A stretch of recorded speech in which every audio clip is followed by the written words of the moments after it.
All right, so the boss is saying we're looking good there in chat, so that's good to know. I think that's also the okay to get started with this.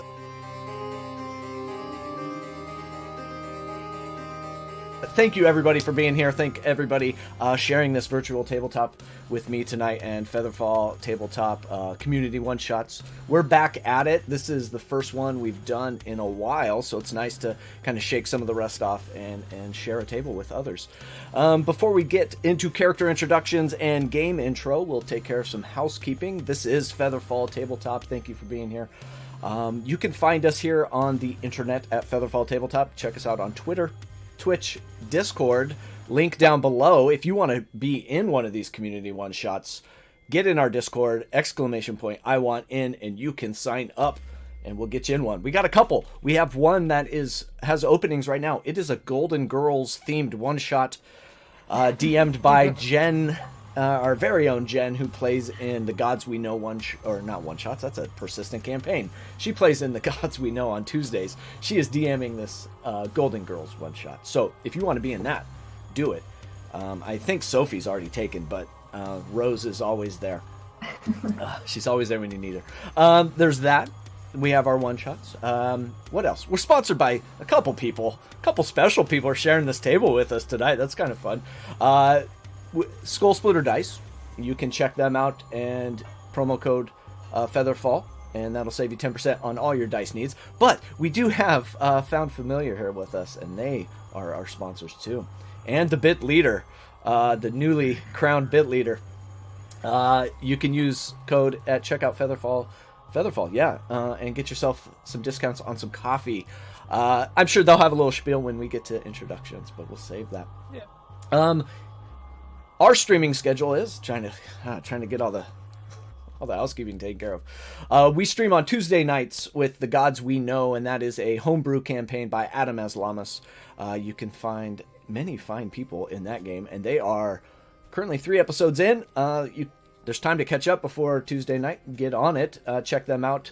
6:30 Pacific time. You can check me personally play in The Ghost of the Past on Wednesday nights at 6:30. Man, 6 Pacific time. It's a Monday, ladies and gentlemen. Struggling. 6 Pacific time. And then we have our FeatherFall Table Talk, where we talk all things tabletop role-playing. We've been digging through the Unearthed Arcana. It's taken a while to get through there. The Wizards of the Coast is just hammering us with new subclasses. So, and then we're here, Monday.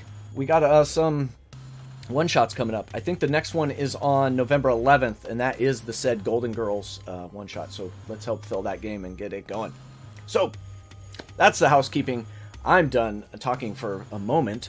But I do want to introduce everybody around. We'll have everybody introduce themselves. And we are going to start in the top left-hand corner as you are looking at the Twitch chat, and that is Troke. If you can introduce yourself, a little spiel about your character, and and that's it. Hello, everyone. Name is Trook. Trook, sorry. You can usually just find me on really just Twitch or Twitter itself. My character is a Triton cleric, a little bit eccentric. You'll find out a little bit more about how eccentric he'll be. But yeah. Awesome. Wrath. Yes, hello. My name's Raph, and I'll be playing Ficus Greenhill. And I'm a monster hunter. I've never actually killed anything, but don't tell them that.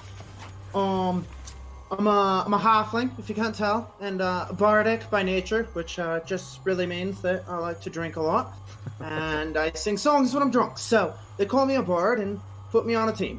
So I'm here to stab something, I suppose. Looking forward to it. Happy to be here with all of you and on TV. Hello.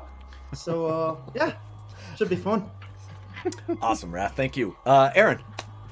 Hi, Aaron Niles here, one of the co-founders for Found Familiar Coffee. We are sponsoring this episode.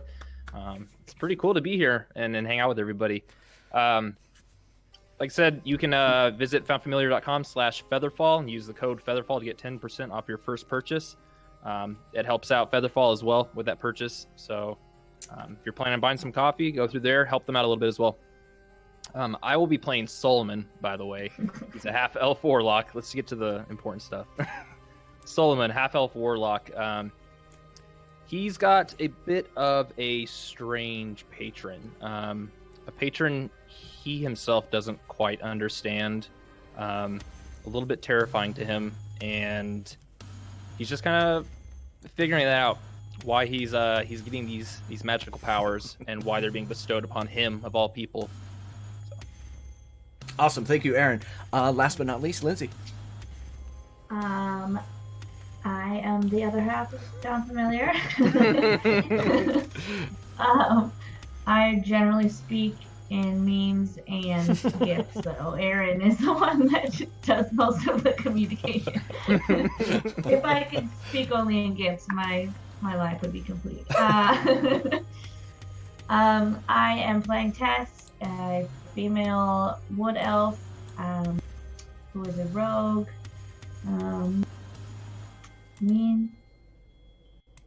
Yeah. That's great. That's all That's you need to know. essentials. Perfect. And we're brother and sister. Yes. We're a half brother and sister in the campaign. We're making it awkward not for in everybody. real life. Yeah, let's be clear. In game. We're making it awkward for everybody. I told him it was weird, and he was like, "Why? Why is it weird?" And I'm going for maximum uncomfortableness. Why we're here. Not weird at all. Yeah. Awesome. Well, thank you for being here and sharing this night with us here at FeatherFall. So, I should say, I forgot to mention this at the top, but this is a one-shot that came from SkullSplitter's Kickstarter. That if you were an early backer, you got this along with 3 others. This was the first one that's come out. This so tonight we are running through the Curse of Sapphire Lake, a tale of misery and woe from TPK Games, written by Neil Litherland and Brian Berg. So that's where this comes from. It is not homebrew. So you're all level 1 too. I don't know if we said that. And we were talking in chat that it's been a while since level 1. A little squishy. Yeah. So Got me worried. here we are. I have some introductory blurbs that I'm going to read out, and then we're going to kind of just get into the game. So you are monster hunters, and you have heard stories of this town. And so here's some of those stories that is leading you to this place. So 30 years ago, the little hamlet of Kingsbridge was on the verge of becoming a proper town. It had loomed in the shadows of the hills for years, but Halfguard Trollsbane had finally slain the last of the monsters who had plagued his people. On the eve of their celebration, though, the hall doors were splintered by a hulking figure, dripping with dark waters of Sapphire Lake. The intruder was larger than any warrior in the hall, its face hidden by a war mask of pale white bone. It scythed through everyone who tried to stop it, barely slowed by blows that would have killed any mortal man. It vaulted the dais, and with a single swing of its blade, cleaved Halfguard's head from his shoulders. Then it vanished into the night, leaving a trail of gore and blood that stopped at the rocky shores of the lake. Though many searched, no one could find the creature who had slain Trollsbane.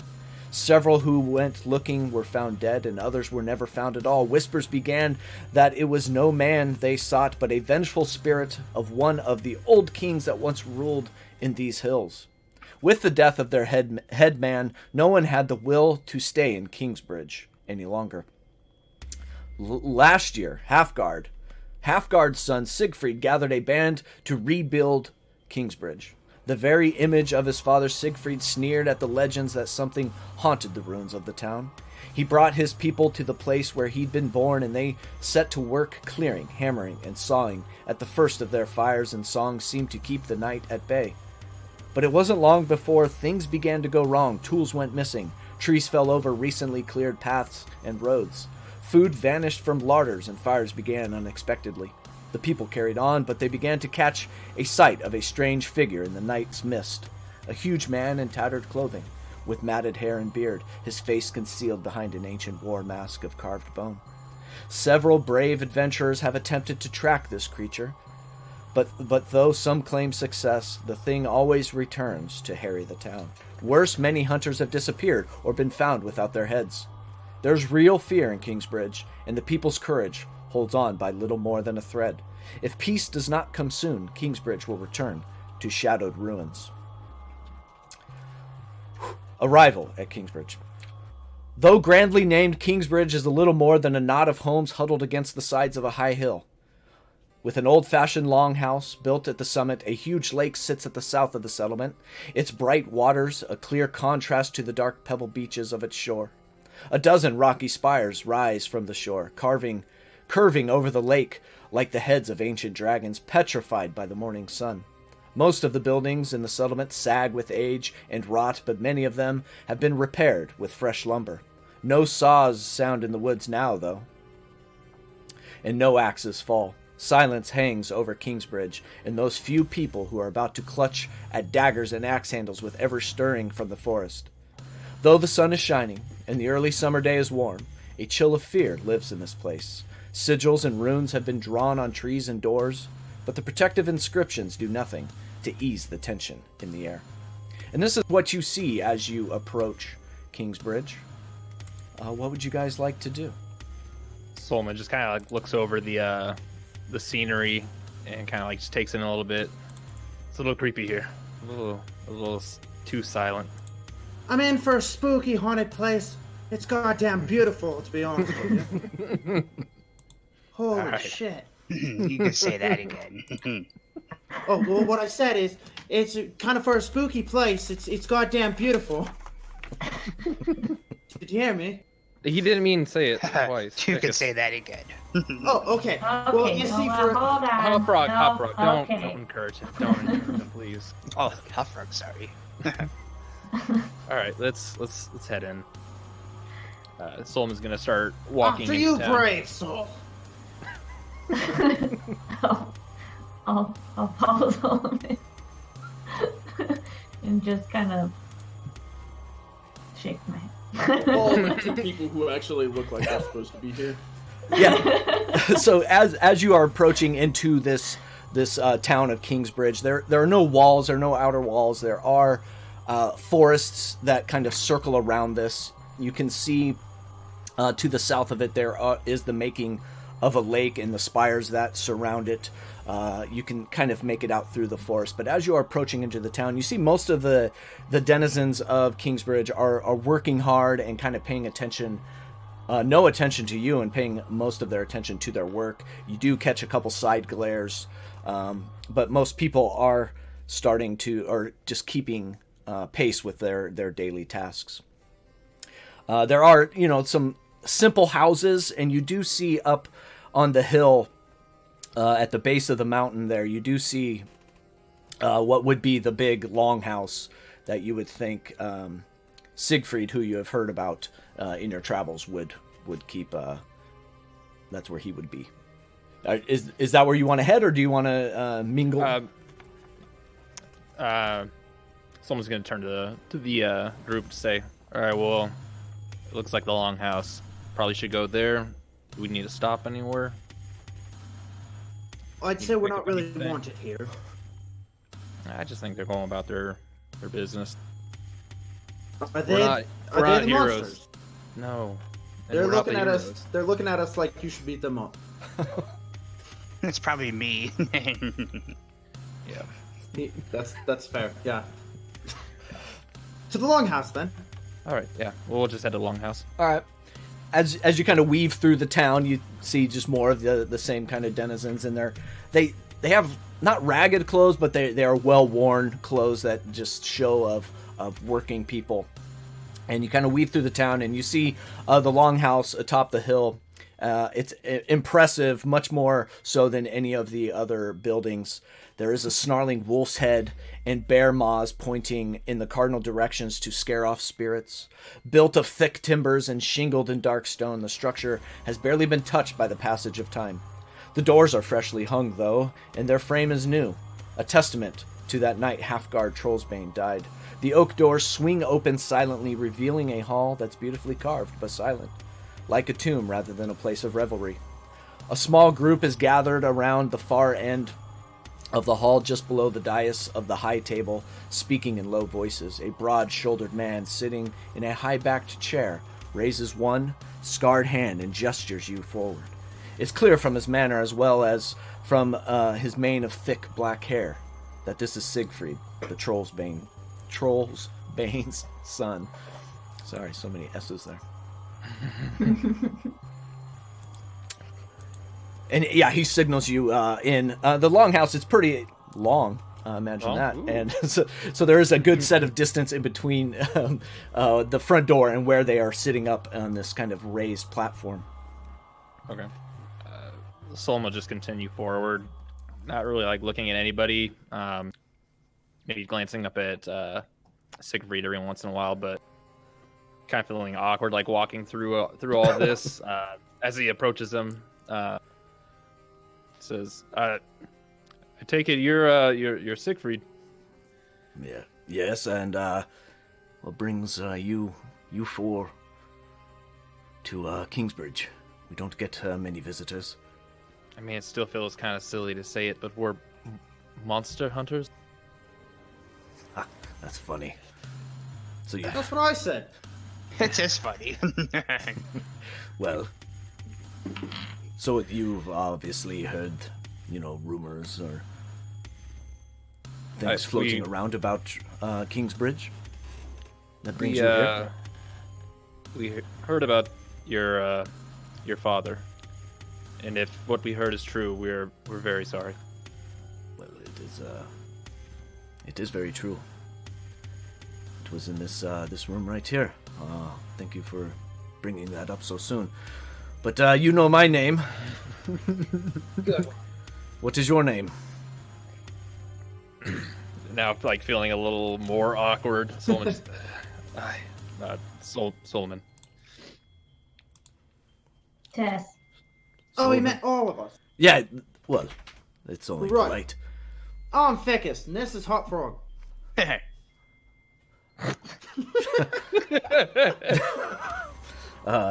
You see him you see him want to smile Yeah. at Hop Frog, but he kind of holds it back, and you can see kind of the crow's feet at the base of at the edges of his eyes kind of wince a little bit, and haven't seen one like this before. It's interesting. It's almost like a fish out of water. Almost. Almost. I mean, okay, so, let's get down to the brass tacks here. You look like men and women that are on a mission. Excuse me. And like you said, you are monster hunters, and you're looking for a job, yeah? Yeah. I guess just if we could get a little bit of information, whatever you know, and maybe some people we could talk to that might have some information, just so we can get on the right track. And he kind of looks to his left and right at the two people sitting next to him, and he's, well, if you're looking for more information, these two might be the ones to talk to at first. I will say this. Before you take any step further or you take any more interest in this job, this is a monster that has cursed these lands and done horrible things to these people, and there will be something in it for you if you can fix this and alleviate this problem of Kingsbridge. Well, good. I mean, We're very experienced monster hunters. We've killed lots of things. Made them real dead. give me We've got a little experience. Jesus, what He is speaks the truth. Hey, you can't argue with that logic. Look at his face. Well, don't look at his. Hot Frog, stop it. all right? Hop Frog, start it. The rest of our faces. All right. Well, I just want to make sure that the conditions are clear, that, if this is done and taken care of, there will be something in it for you, of monetary value. One thing is needed, though, before any change exchanges hands. I need the head of this monster, this this curse that is throughout these forests. I need its head on this table in order for that coin to hit your purse. Any other parts? Well, the head is a good place to start. I'll leave the rest to you. I have the fingernails. You can have whatever you want as long as we get the head. Well, so, I mean, and he looks over to this man sitting next to him, who is he's an older man, and as you can see, he has one hand on the table, but his other arm is on the table, but it is missing its hand. And Siegfried goes, "This is Valthus Jarl. He knows a little bit more about what we are dealing with than most do. He was here that night that this abomination broke through these doors and killed my father, and it has taken his hand." And Valthus kind of chimes in. He says, "Yes, I was here that night, and I believe what we are dealing with here is what is known as a Grundhelm, and it is a kind of not a specter or ghost, but a creature from the past that makes its way out of graves and haunts what is nearby. And this thing, 30 years ago, it took my hand, and it is not something to be messed with. Are you sure the four of you are up for this? I don't feel good putting anybody out there that may not be able to accomplish this task." Hog Frog, it looks like you're not the only one interested in fingernails.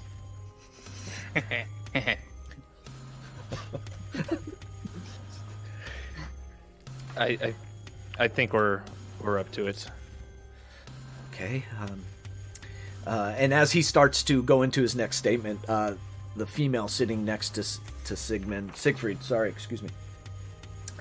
She's a younger woman with thick chestnut hair, and it looks like she has blue eyes, but there's this different kind of like fire that is burning behind them. She she chimes in and while I agree with Valsith that this may be a Grundhelm, I don't think it is exactly what you're thinking as a monster. This is more, while big, it is still of this earth, and with that, it should be able to be taken care of. And again, I ask you what Valsith asked you. Are you a willing party to take this insurmountable task on? Yes. Are you saying it might not be undead? That is correct. While it may be somebody that is seeking some sort of revenge, I don't think it is as spectral as Valsith is saying. But again, without having a personal encounter with it, I can't say for sure. Okay, very well. Well, I'm in. Count me in. Tess? Yes. So Siegfried chimes in and says, "Well, since you have accepted this task, I will say you can have lodging and food for tonight here in the Longhouse. And with that being said, I do have maybe a favor to ask of you. We are short-handed, as we do have a party." He kind of like... Oh shit! Solomon just like... He could say that again. Shoots a glare over to what's his name, Valthus. Valsith, yeah. I get it. And then looks back after he catches himself. I would like to say that is not the first time I've made that mistake, Valsith. I am sorry, but we are short-manned. While we do have a party headed out gathering supplies, I do ask that we have help tonight with the nightly watch around the Longhouse. Is this something that is agreeable? Did you hear that, Hog Frog? We get real food. We eat Yeah. quite Yeah, well. that's for once. I like it. I think that's more than fair. Free stay, some actual good food for once. All right. Yes, we can help. I would encourage you, while you might be antsy to get out and maybe start the tracking process, I would say nightfall is coming soon, and it is not a good time to be out. You might want to, wait till morning, just in case. So, but like I said, we have room and board here for you. Food will be hitting the table here rather shortly. But with that being said, the town is up to you. We don't have much going on, but you can definitely look around if you'd like. But I would caution stepping foot into those woods tonight. All right, very well. We appreciate the heads up. Ficus will immediately move to one of the tables and sit down. Even if food's not there, he'll kind of sit down and Yeah, so up on the raised platform where these three are sitting, a couple steps down is a long table that goes towards the door, which you came in with long bench seating, and long fires on the back side of that, kind of warming the whole place. And Ficus takes a seat at the head table. yes, at the head of the table. Well, Yes. the lower Not table, even moving to one of the lower. He sits right up there at the head. Most Like, excellent. Oh man. like only Yes. Ficus could do.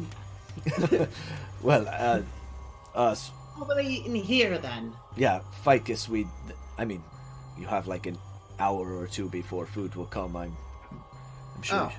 Oh. It's up to you. You really if you want shouldn't to sit tease a there. guy like that. All right. Which room will we be sitting in? He points down to the left or my right side. There's a door down there, a hallway that leads down.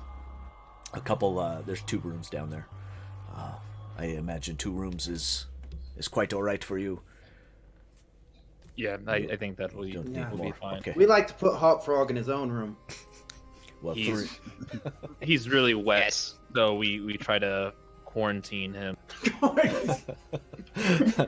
Yeah, if we could limit the Moisture. moisture damage, yes. It's like a mildew No, type they of deal. can't stand my singing. That's okay. It's okay. Just tell the Right. truth. If you don't mind me asking, could you tell us about how you lost your arm to this creature? I mean, is it just damaged or magical, or what all did you see? That night, and you can see him kind of pausing a little bit. But that night, that abomination came bursting through these doors. It was a night that I will never forget. He was a big hulking man with a. It could not have been a human skull that he was wearing on his head, covering up all but its eyes that were peering through the holes of the skull. And I have never seen something move so swiftly and angrily and without any reason. And it was a miracle that I made it through, or made it out. It was not one of my finest moments, I will say that for sure. I was cowering. And you can see his head kind of dip down as he says those words, and his voice kind of cracks a little bit. But no man is that strong, and that unyielding. Yeah. And he kind of hangs his head in a little bit of shame, a little bit of horror at kind of reliving that night.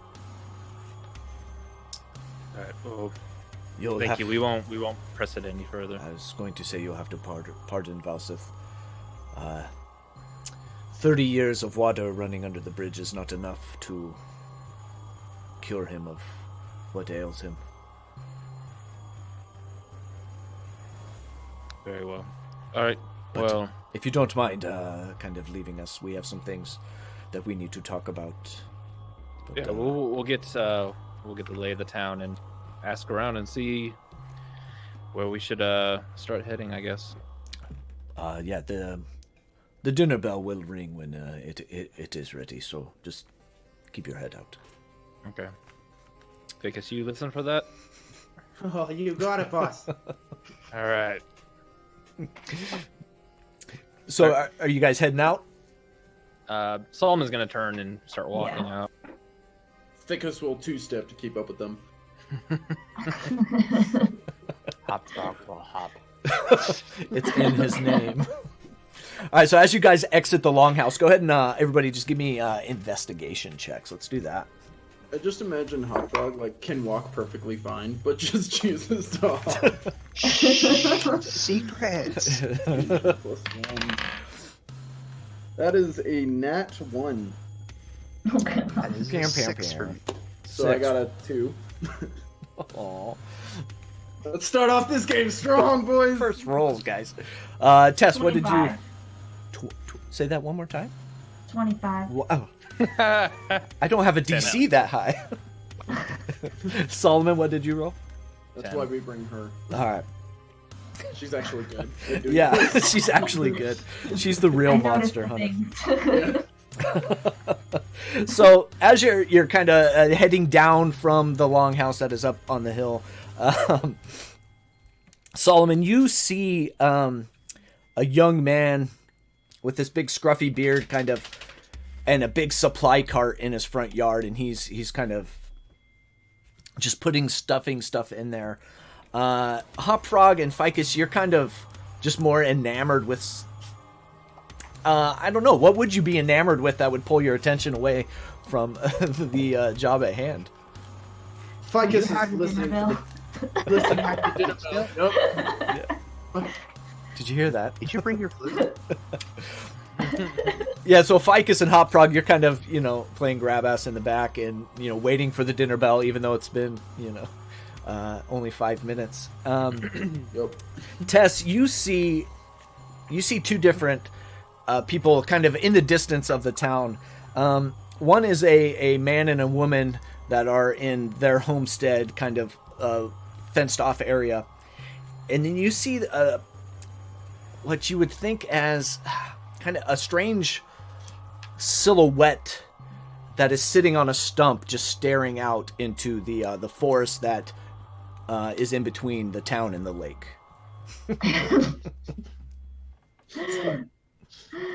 Okay. Point him out to Solomon and say, Solomon, do you see that something sitting over there? Solomon kind of like squints out in the distance. Yeah, I can't make any details out. Ficus, Hop Frog, stop. Come here. Solomon's gonna start walking that way towards that figure.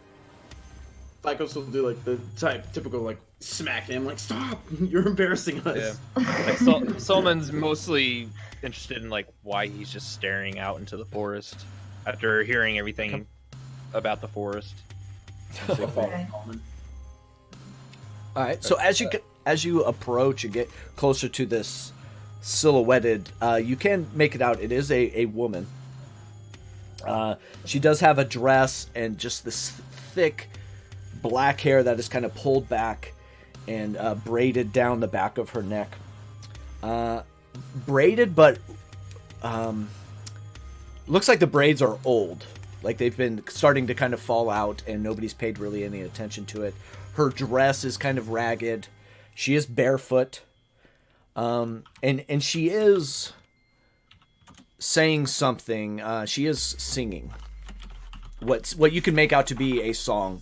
That there's a rhythm to it and there is some kind of ups and downs. I'm not musical, so I don't know. I don't know terms. But yeah, she is just kind of sitting on the stump and just kind of singing. And you are approaching from behind. Behind her. Ma'am? She does not break beat in her song, and as you are now close, I will attempt to serenade you with the flavor text that they have provided us. This is my debut. So here we go. I told myself I was going to sing this. So Good or bad, here it is, guys. Here we go. So, I'm ready. the bone man walks through the darkness, the bone man stalks through the mist. Hide your face from the bone man, or by his blade you'll be kissed. He rises at night from the waters turned dark and black neath the moon. Boom. But it's a hole down to hell that he comes from, which he'll return to again very soon. And as she ends that, she just kind of goes right back into singing those same words, just over and over again, without noticing that you're there. How close are you to her at this point? I'd say like maybe 10 feet, and probably getting a little creeped out right now. Can Ficus approach, and he'll just sit down, kind of cross-legged, get all right up, like sit right, sit right in front of her, and he'll pull out his lute and begin playing with her. Okay. Give me a performance check. Let's do that. Hell yeah! You're a bard. Do it. Hopefully I have. Yeah. Okay, I got a +5. Let's see. Okay. Wait. Oh my gosh! I thought it was another nat 1. It's a 7, so that's a 12. Better. That looked a lot like a 1. I was like, you've got to be kidding me! Not 2 in a row. Yeah. So you start that's a plucking 12. away. You're kind of her tune and rhythm kind of change randomly. That you're trying to find it, but it takes a while, and you kind of get in line, and yeah, you're adding to it more than detracting from this performance. But as she starts to repeat, can I just stop her and be like, "You're not very good." Ficus, that's not nice. And as you say that, and Hopfrog responds, Solomon and Tess, I imagine you're still kind of behind and looking at Ficus that's there in front, and you do see another woman approaching and puts her hand on Ficus's, and she says, "Dear, no matter what you say, she's probably not going to respond to you." Does she not like halflings? We're a very humble folk. Or tritons. I don't. It's not halflings or tritons, but it's just that is who she is. And this woman is an older woman with gray hair. And let's see. Yeah, she's just kind of she's been around, like in age-wise, and she's just. There's not much we can do for her, but let her sing her song. I really have no idea what this song means. I mean, there are people who believe it is a little bit about, the creature that stalks in the night, but again, no matter what you say, she's not going to break from that song. The only song she sings. Yes, it's the same 4 verses just over and over again. You think she would have gotten I better? like this. Are you, Ficus, let's not insult the villagers while we're here, please. We're trying to solve a problem for them. Right. Well, I imagine, Ficus, my name is Bera, by the way, but without, formal training, you can't really get better. It's rather hard. But, Would you be her caretaker by any chance? Yes, that's, I guess, I mean, traditionally I would be called her aunt, but now I am her guardian, I guess. All right. Do they look about the same age-ish? No, this woman is far older. Okay. She's like an old, elderly woman. Yeah, she would probably be in her 60s-ish, where the younger one that's singing is probably, 35, 40-ish. Okay. What brings the 4 of you here? Nobody comes to Kingsbridge. Yeah, Mr. Solomon, he did it. We come here probably about what she's singing about. We're here to hopefully solve the mystery of the tragedy that happened about 30 years back. This bone man, they say. Okay.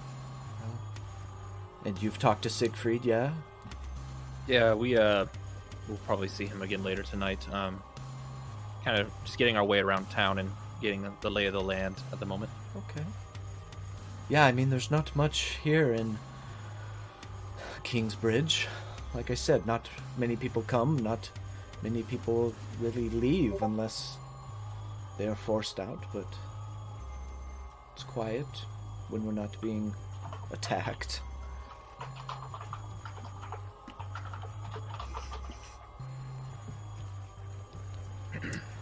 But, How often do you get attacked?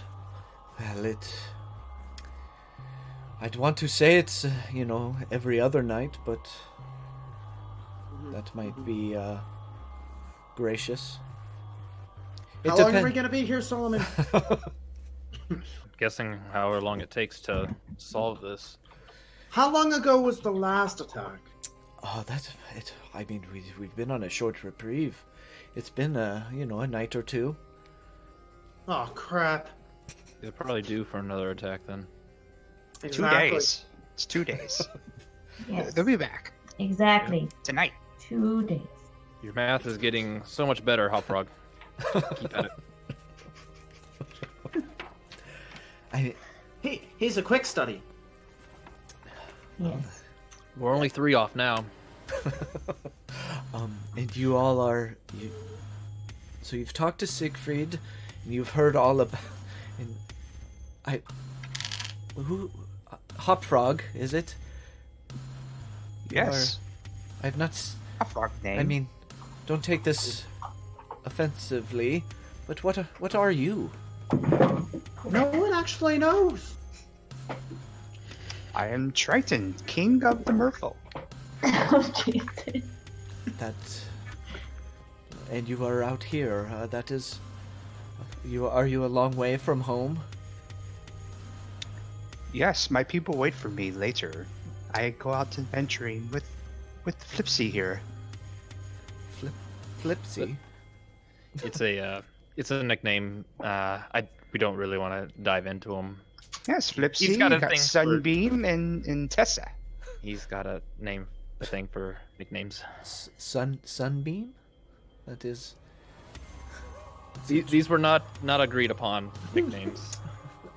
They just kind of... You know, Sunbeam. You know, he's like the sun god.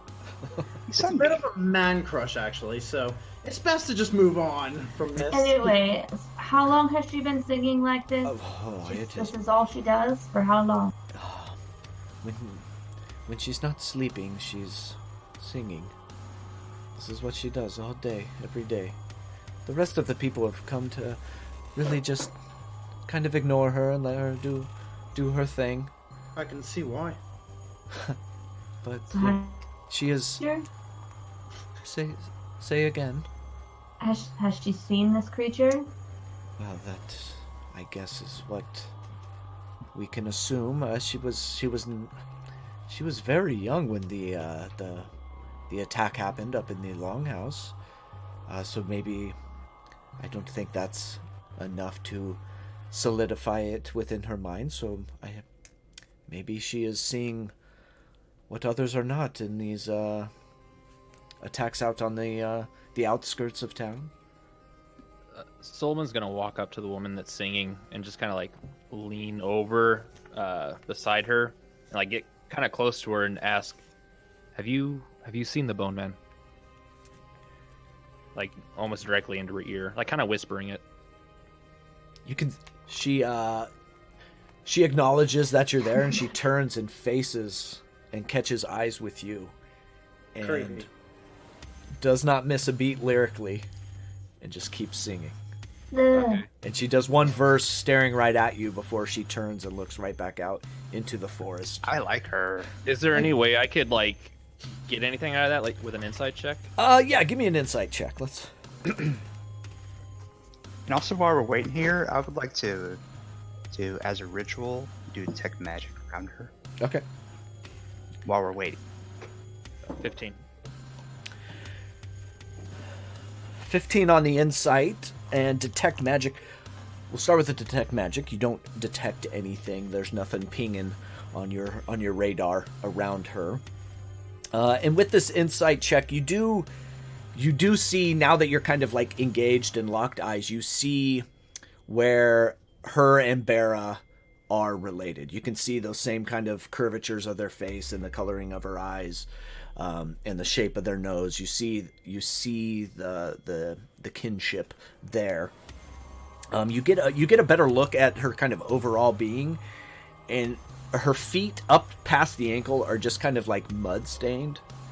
And kind of looking around, there's not a whole lot of like mud where she's at currently. But yeah, that's about all you get. You do get like you get this feeling of sadness almost in her voice, and the way it kind of lilts from lyric to lyric. Well, and this is. I mean, if you don't mind, she should probably just be left alone. I mean, That's a great idea. I don't You said know. you were her aunt and her caretaker. Where are her parents gone? Yes, her. And she kind of signals you a little bit, like head nod and wave to kind of step away from this young woman that's singing. And she takes a few steps back. Yes, she knows this, but I don't like to remind her. But her parents were killed that night. The big attack at the Longhouse here in Kingsbridge. She was just a baby then. Not very old at all. Barely walking, really. Her mother, my sister Lindara, yes, was taken that night. And she does like to go wandering. If I look away for a brief moment, she will go wandering. So, again, I think it's better that I can give my attention to her. Very well. I Well, mean, we'll be around if you think of anything else that could be helpful. Yes. We hope to and if she does take care of this. if she does make her way out of my sight, please send her back this direction. She usually just goes into the forest then. Yes, the forest, and if I'm really not paying attention, she'll make her way all the way to the lake. Does she always do that? Well, when she can, yes, and that's when I'm not doing my job, she will make it all the way. Has she ever fallen in? It's kind of an unwritten rule that you don't enter the lake. So no, she is, at least to my knowledge, she is not. All right. Well, Anyway, we'll leave her be. Thank you for your time. We're sorry to bring up painful memories. I have a feeling, and he kind of looks over at Ficus and Hot Frog. I have a feeling we're going to be poking around a lot of painful memories for people. So a little tact is probably going to be nice. All right. Thank you, ma'am. thank you. Hope to see you again. And Hot Frog leans over to Ficus and says, "What's tact? What's his tact?" Just don't speak. I think she wants us to go through the personals to find clues. All right. He's gonna turn. Solomon's just gonna turn the same direction they came from and start walking back into town. Yeah, there are a couple people out. There is this big kind of red-headed man. He looks like he's a fighter, and most of the people you've seen are kind of smaller, and not smaller in stature, but just not. They don't have that bravado or that build of what would be a fighter. But you do see this one red-headed man he's raking what looks like a little plot of vegetables he's trying to grow. And you do see further down the row, you do see another bigger man that is loading up a stock cart. And then beyond that would be heading back up towards the longhouse. Someone's just leaning over and say, that redhead over there, he kind of sticks out. I mean, not just because of the red hair. I'm not saying because of the red hair. He looks big and strong. He's different than everybody else. I'm getting a feeling we should probably talk to him. I don't know. I mean, we need to talk to somebody. We're kind of at a dead end at this point. Can't really talk to the singing woman. And you want us to use tact? Silence. That's probably even better, but let's just talk to him. Someone's just gonna walk up to, I to feel like this man and Solomon met up with Ficus and Hop Rock, and he's like, "This would be so good," and now he's just regretting. yeah, just everything. happy. Like, oh god, I should have just stayed back in Port Town. Should never have left. So Bad idea. Just continued smuggling. Just stayed low. Yep. Ficus will immediately start double stepping over to the large redhead. all right. So yeah, he's working the ground in this little plot of land, and as you guys approach, you see coming out of the house with like a bundle of straw that's been kind of roped together. You see this this woman with wide hips, thick blonde braid, and she's got a big set of keys, like janitor set of keys on her hips.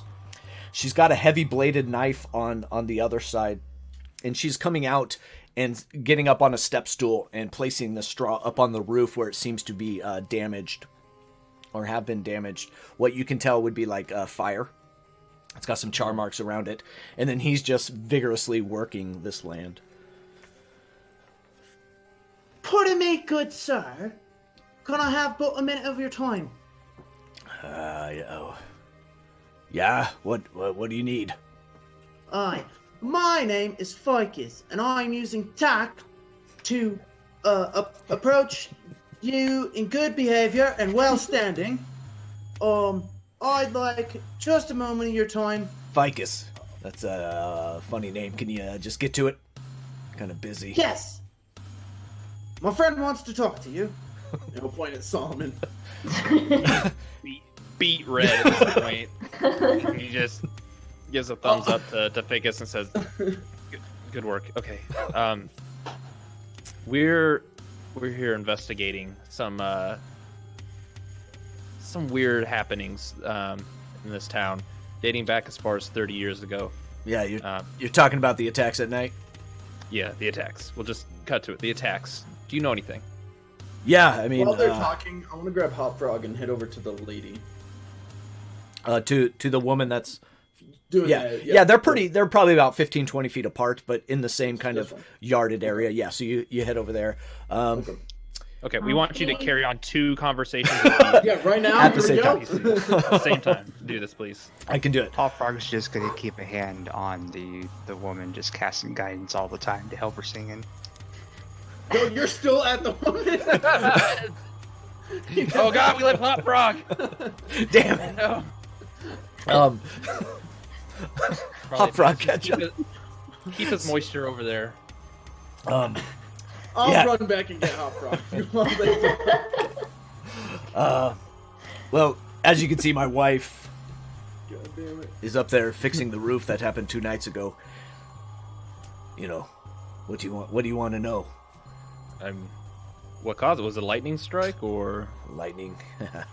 No.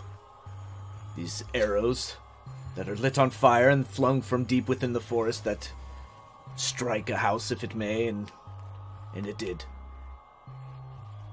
Finding arrows now I'm in the stuck. forest. Aaron. I mean, I'm not stuck repairing it. My wife is the one on the ladder fixing it. Do you have any of these arrows that are pulled No. from the roof? No, unfortunately not. They are disposed of. I mean, Vidri, do we have what'd you do with them arrows? And you can see her like unrolling and spreading the straw out. What do you need the arrows for? And who's this? And she kind of is now like stepping down the ladder and looking at Ficus and Hop Frog, who are right behind him. Boars, what's going on? And What is happening? We're monster hunters. Monster hunters. Siegfried has brought in monster hunters, Boar. More like detectives, I guess, that would kill a monster And, if need be. And you need an arrow. We're short on just- ammo. Anything that can link. We just need evidence. We need any lead we can find. Okay. Where these arrows were shot from? I mean, did you see the trajectory? And he kind of like looks off into the forest and back to the roof. Boars chimes in. He's like, they come from the woods.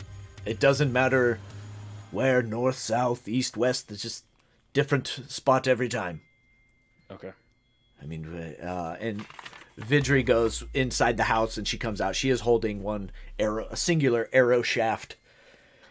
This was the one that we kind of salvaged. The rest kind of, either don't hit or burn up, and this is the one we have left. And she hands it to you.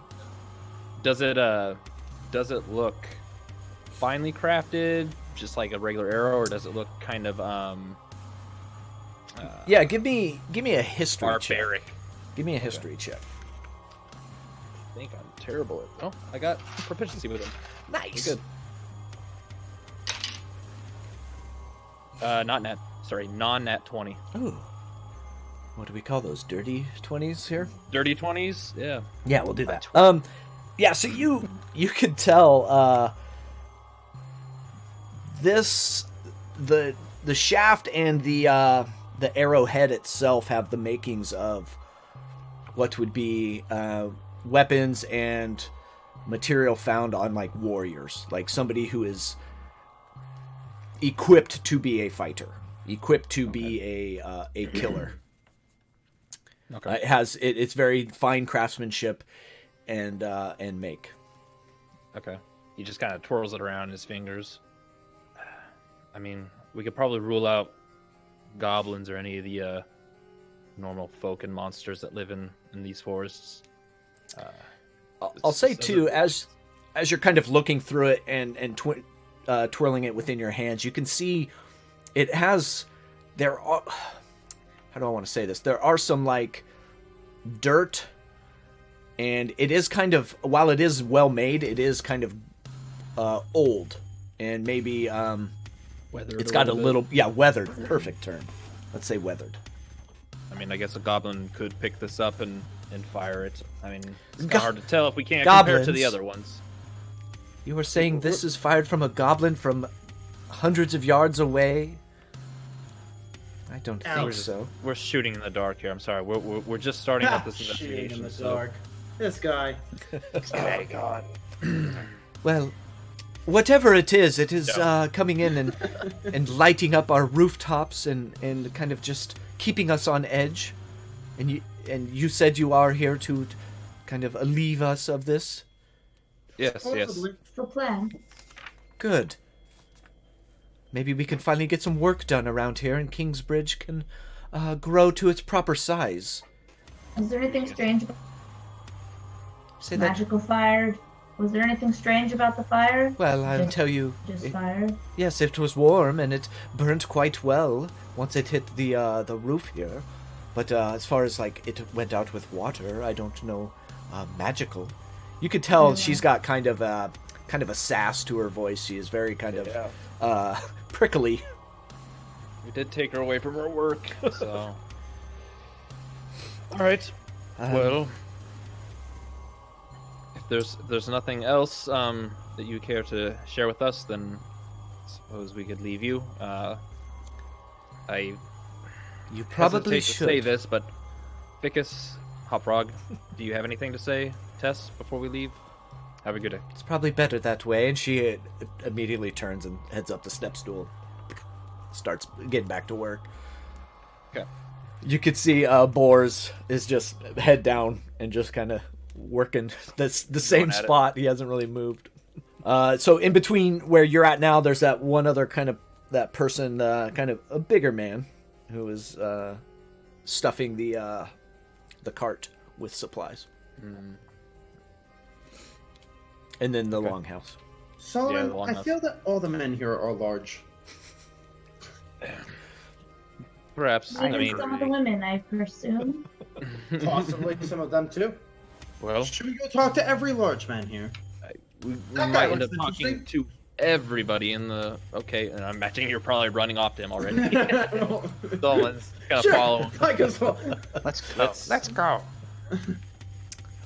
Why Yeah, not? so you see this guy, he's he looks young, like around his eyes, but he's got a big scruffy beard that's unkempt, and his hair isn't as like finely braided. If you think of the show Vikings, like where they got their hair all pulled back and like nicely braided, his is kind of scruffy, unkempt. And he's just stuffing this cart full of like supplies, and he's just packing it on and just kind of building it up. Can I help you? Hello, sir. It's quite a supply cart you got going on there. You making a trip somewhere? Unfortunately, yes. May I ask where? We're going to the next homestead. It's like a 2 days ride. The homestead that is not named. What was that? Can I ask why? I'm down here. Well, oh, sorry, young man.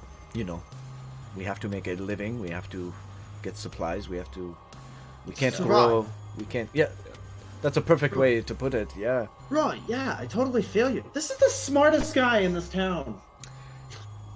The name's Benton, by the way. Ben, probably- nice to meet you. Probably the best name in town too. Ah, yes. This guy. Pretty nice. We've Benton, we've sort of learned from everyone else here just to kind of cut to the chase, not waste time. We're here about the recent attacks. Do you know anything about them? Well, like you could tell, I don't hang around very often. I pack up, I leave, I come back, I pack up, I leave, I come back. So the attacks on the town I'm not too familiar with. It is more the kind of, dare I say, the bullshit that I have to deal with out in these wooded outskirts. It would be nice, I would say it would be nice for one trip to not have to remove a downed tree over the road. So Every that's your single job. You travel back and forth. Yeah, supply okay. runs. We have. I mean, I'm not the only one. We have a cart that is out right now. They are on their way back, and then I leave. It's just a constant supply running of supplies. Understood. And you'd think by the time they get back and I leave that the path would stay clear, but there are always these downed trees. Would these trees be, I guess, around the road by the lake by any chance? Yeah, the road kind of bends around the lake. It doesn't get too close, but I mean, Okay. close enough. Some would Would say. we be able to see the direction of the lake from here? Yeah, you can. So looking back through the town, you see the that young lady that was sitting on the stump in the edge of the woods, and then you can see kind of the glistening in the fading sunlight off the Sapphire Lake there. Okay. Yeah, you can see that. I wish I could say that these trees were downed by natural causes, but I mean, I have never seen axe work so ragged on the end of a tree trunk. Is this those goblins again? I wish. All right. Everyone keeps saying that. I don't know Goblins why you we guys could like take care of. goblins. I have a feeling Hey. we're got something a little worse than goblins going on here. Okay, well, Benton, we thank you for your time. Turns to everyone else. The lake has come up a few times now. Siegfried's brought it up. The woman is singing about it. Yeah. Now Benton's bringing it up. We could add there. Anybody? Go for a dip.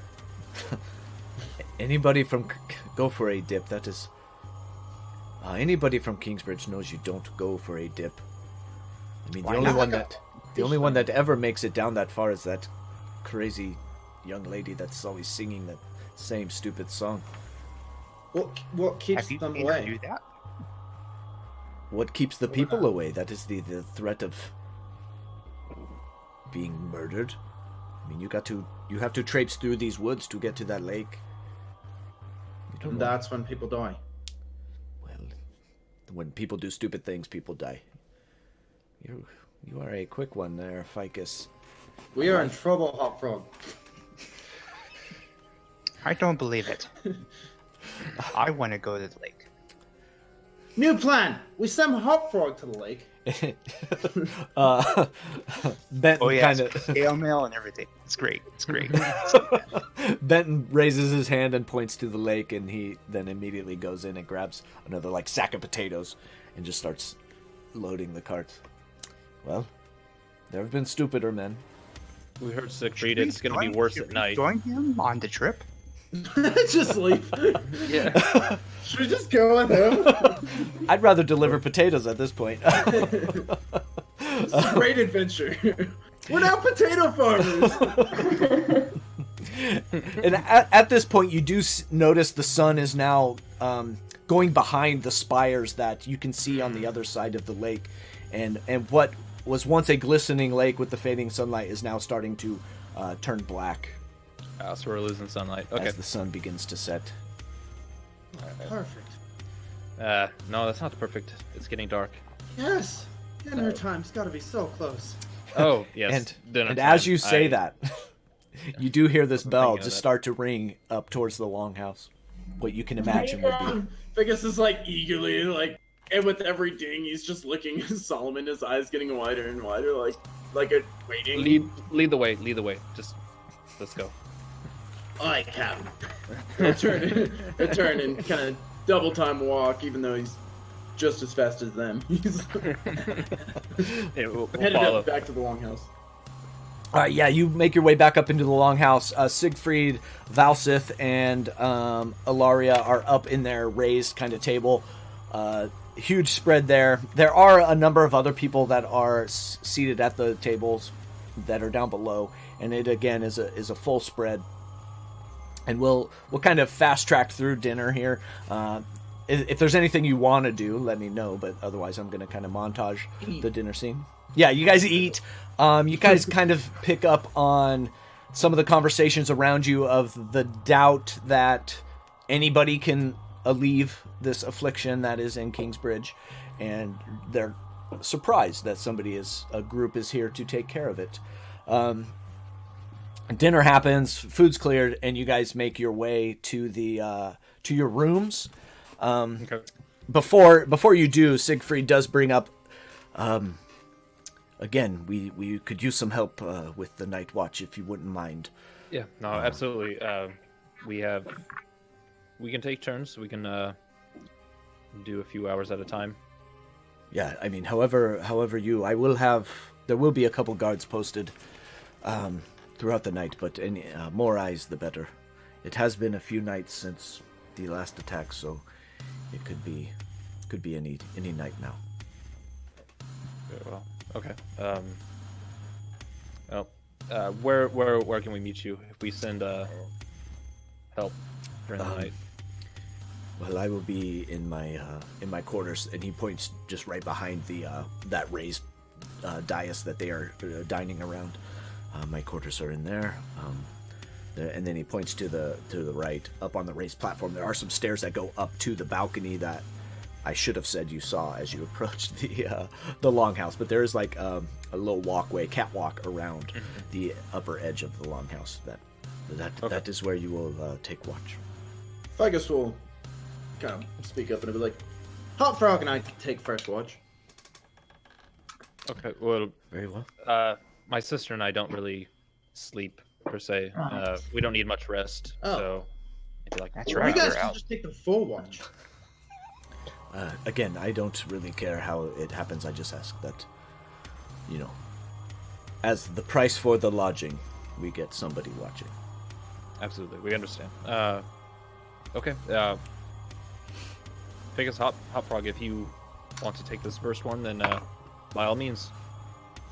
How much sleep Yes. exactly do you do? 0, but I do meditate. Let's see. Alright then. Yes. Figgis, elves are we'll go amazing. stand guard while he meditates.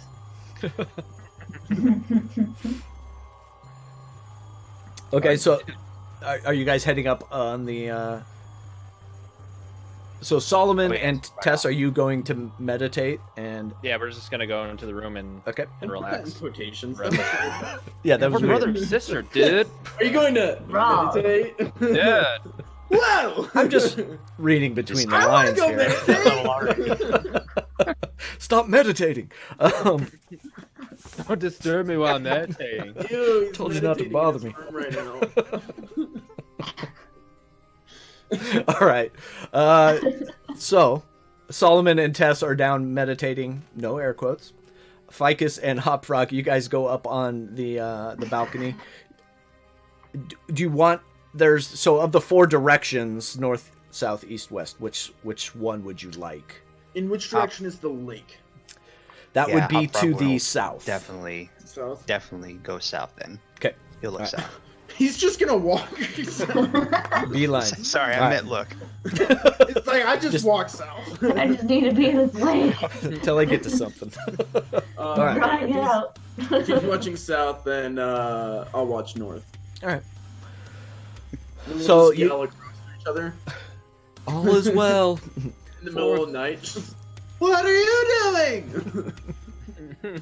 Oh, nothing. Just keeping watch, making sure no one. me too. All right. So Hopfrog and You leave Ficus, it us. give me perception checks as you are out on watch. You said both of us. Yeah. All right. Perception. Oh God. Oh, I'm not really good at perception. Oh, but I rolled well. That is an 18, so that's a 17. I got. Oh, a -1. Yeah. Hopfrog. Told you, I'm a really good monster hunter. 10. 10. We're the best. All right. We're the best. Tag team. Back. So much confidence.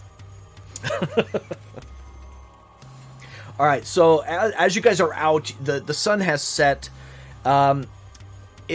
What was a warm day has now turned into a cool, misty kind of night. The heat is now evaporating. Once that sun hit behind the rocky spires, it is just it's getting a little chilly. Hopfrog, as you went south, yeah. Hopfrog. Can I? Is it? Yeah, is you're- it too late? Can I do something? Can I be playing my lute and Okay. giving bardic inspiration to Hopfrog Yeah. across the way, like I'm Yeah. playing music? for him? Yeah. Is I like it too it. late for that? No, Is not at all. Do you? Uh, To be retroactive on the perception check? Yeah, if or his next roll or whatever the case may be. Hopfrog, I'll let you decide. Do you want to add this bardic inspiration to your perception check, or do you want to save it for? What's the time? Oh, Hopfrog uses It says anything 10 and minutes. everything Okay. at the moment, and he rolled a 1. Oh, no, so don't 11. use it on this one. Save Oh, it. you used it. Oh, So you went from a 10 to an 11. nice. You still don't see Worth shit. it. The best. Dang it. We are the best. I guess it's over there like hot crossbuns. Hot crossbuns. This is the worst song ever. He That's starts all I crying. know. I don't know the rest of it. That's not a good song to pick. See, It this just always stops, a it's like, song, no. Aaron. I told you. Yeah. I don't even think that's the tune, is it? Yeah, it is. You're good. Yeah. Oh, it is. You're- I was thinking like Yeah, it's you're not close. like Three Blind Mice to me, isn't it? Three Blind Mice. It's Hopfrog's Is it the same favorite tune? song. Yes, it's the same tune. Learned something new today. So, as you guys are standing on opposite ends of the longhouse, one on the north, one on the south, Ficus, you see to the east, you see a flick of flame kind of light up and then go from a kind of a lighter or a match flicker into more of a ball of flame in the midst Can I of immediately start screaming? this forest. And it's about 60 feet out from where you are at. The flame kind of rises, and you do hear a twang of a bowstring. What do you want to do? Oh yeah, I'm immediately just no longer singing, just You see Hopfrog follows in suit. a Hopfrog kind of perks up. What's going on? He's not screaming from fear. He just sees Vic is screaming. So, I'm screaming. Because hot cross buns. So you start screaming. You do see two guards that were one on the east and the west. The one on the west side comes running around to the east, and both of them knock an arrow in their longbows. Hop Frog, you kind of run up towards them, I imagine. Oh yes, he wants in on the action. Okay, and as you guys kind of converge in the center of the longhouse on the east side, this arrow comes flying up towards you. I guess I have to make like an attack roll. I don't even know how to do this. Ooh, careful. Yeah, the first arrow comes in and thump, right into the roof of this longhouse, and it does start to ignite one of the squares towards the lower edge of the roof, towards the fascia. I don't have any ranged attacks, so I'm not going to be much help in a ranged fight, but can Ficus immediately use acrobatics to kind of flip up onto the roof to start trying to put out the fire? Yeah, give me an acrobatics check. Okay. And during that, I'll be like screaming for Solomon and the other one. Okay. Solomon You know what I'm talking about. and the other one. She has a name. I can't remember! Solomon and Tess, give me perception check, just to see if you can break the trance that you are in, the meditation trance. 3. Well, I gotta go back to my skills real fast. Should I roll the acrobatics to get up there? Yeah, go ahead. What is my mod is only a 1. It is an 11 then. 11. Plus Tess, what did you get? 23. Ooh, Tess, you hear it. Solomon, you do not. Tess, you start hearing some screaming, and then you do hear your names being yelled out in the night. Apparently not her name. Solomon! Solomon! And, Other person! And Solomon's sister! Ficus, what did you roll for the I acrobatics? got a 19 plus 3, so Oh, 22. yeah, piece of cake. You've done this 100 times before. You're up on the railing and then just kind of parkour up onto the roof and immediately start like stamping out this fire. You have succeeded in tamping down this one square that was just started. Perfect. Tess Start. and Solomon, are you heading up? Yeah, I'm just gonna book it up there. Okay.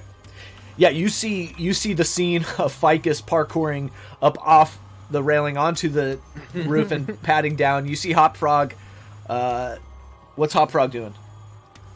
Oh, he's raising his shield in the air and Okay. just giving confidence to everyone. Okay, so he's protecting. He's got his shield up. You see the other guards kind of blindly shooting arrows out into the forest there. And you do see another flicker of flame and another arrow coming towards the longhouse. And yes, Ficus, as you are frantically putting out this one, you see another arrow come and thunk right next to you and start a new square of flame. He'll jump over and keep All going. right. I'm gonna be playing whack-a-mole over here. So we're gonna be kind of loose with the initiative here. We'll just kind of go around and we'll see what happens. So Solomon and Tess. Or Tess. Okay. Solomon's gonna cast Mage Hand and send a hand out to start like patting flames. Okay. All right. Yep. And Definitely. actually, like ripping straw off and getting it away Perfect. from the longhouse. Definitely helping Ficus. Your job is now easier. Tess. Am I able to tell where the arrows are coming from? Yeah, you can see it out in the forest, about 60 feet away from the longhouse, right on the edge of where the forest starts. Okay. I will fire my short bow to where I think it is. Heck yeah, you can. Okay. I was wondering. I was like, do any of us have? Oh, We're all over there with swords. Like, we're the best. We're the best monster hunter. throw my Throwing things. Yeah. Yeah, go ahead. Cheers. chairs. Improvised weapons everywhere. So that's 16 to hit. 16 to hit. That hits. Ooh. So go ahead and roll some damage on that. Hold on, I gotta check on the thing. Okay. I think it's just my 1d6. I don't think my sneak attack works this part. Nah, he knows you're there. No, not a surprise attack. You didn't have advantage. Right. Just making sure. That is 5 points of Alright. damage. So you kind of, judging to where you saw the flame light up and let go, you kind of shoot in that general direction, and your arrow hits. From what you can tell, it's still kind of hard to see this kind of outlined figure that is within the woods, cover of the trees. Hop Frog, Alright. what would you like to How high do? is the balcony? How high is the balcony? Is about 10 feet up off the ground, and then the tree line is about Wants 60 to- feet out. He wants to jump off and start running. Okay, go ahead and give me an acrobatics check as you hop off this. Are you running towards or away? Towards. Okay.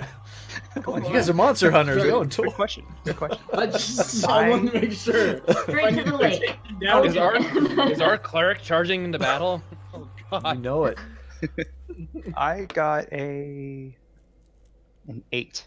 An 8. Oof. Yeah, you're gonna take 1 point of bludgeoning damage as you kind of catch your Triton foot. You have webbed feet, I assume. Yeah, you kind of catch weird on the railing and kind of fumble down. You take 1 point of bludgeoning damage, but you're up on your feet. We'll say you used half of your movement in that jump and tumble, and we'll say you're 5 feet away from the longhouse, so 55 feet to the edge of the forest there. Like to cast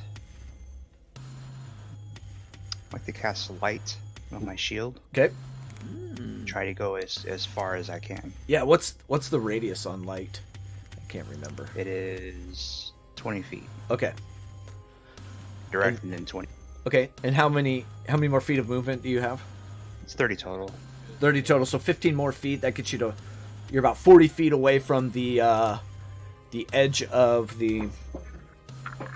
What am I thinking? The forest. And with light, go ahead and give me a perception check. It's still... The light kind of doesn't make it all the way, but you could see a little more of the outline. See if you can make 21. it. Yeah, 21. You're getting kind of some fading sunlight, moonlight combination off of this guy, and you see this it's in the Twitch chat if you pop in. You see that boned masked figure, this big hulking kind of body, grungy beard, raggedy hair, really poor armor that's just kind of pieced together, but what is really daunting is just the whiteness of that skull that is donned on its head. And he's looking at you and he's knocking another arrow.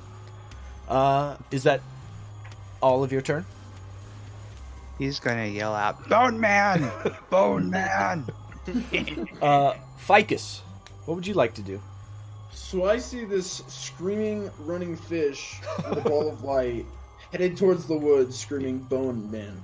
Yeah, that's the scene that we are in. All right. Ficus begins to panic because Hop Frog is he's Hop Frog's caretaker. So he Quite will special right here.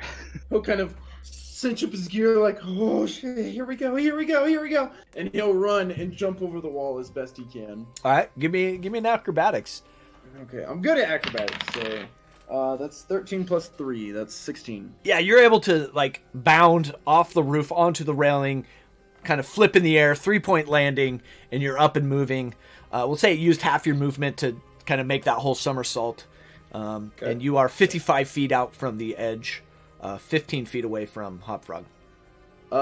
If I turn around, can I see anyone on the railing? Yeah, you can look back and you see Solomon and Tess and 2 guards. Perfect. I want to look back and just be like, you see that? And I'll turn and take off running after All right. him. Yeah, so you catch up to Hop I Frog. only have 25 feet of movement, so I don't know if that's... So you're 5 feet behind. I'm slow.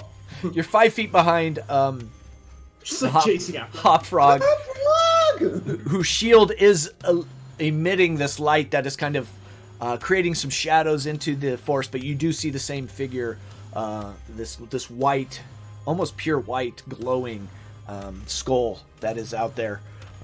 That's the most prominent thing you can see. He is going. It's his turn now. He's going to light up another arrow, knock it, and he's going to fire towards the longhouse. Yeah, definitely hits. So right next to the mage hand that is kind of cleaning up the mess of that Ficus left, another square ignites. Solomon, that leaves us to you. Taking a look around, does it look like there's potentially enough help to have this handled? Yeah. So one of the guards says, "Go. We'll take care of the fire," and he starts to climb up. Okay. Yeah, he's just gonna. Someone's gonna yell, "Tess, we gotta go!" And he's gonna run up to the railing and not bound off it, but kind of like, over it, and then like gingerly climb down, and then like just drop down. All right. No roll needed. You're able to do that.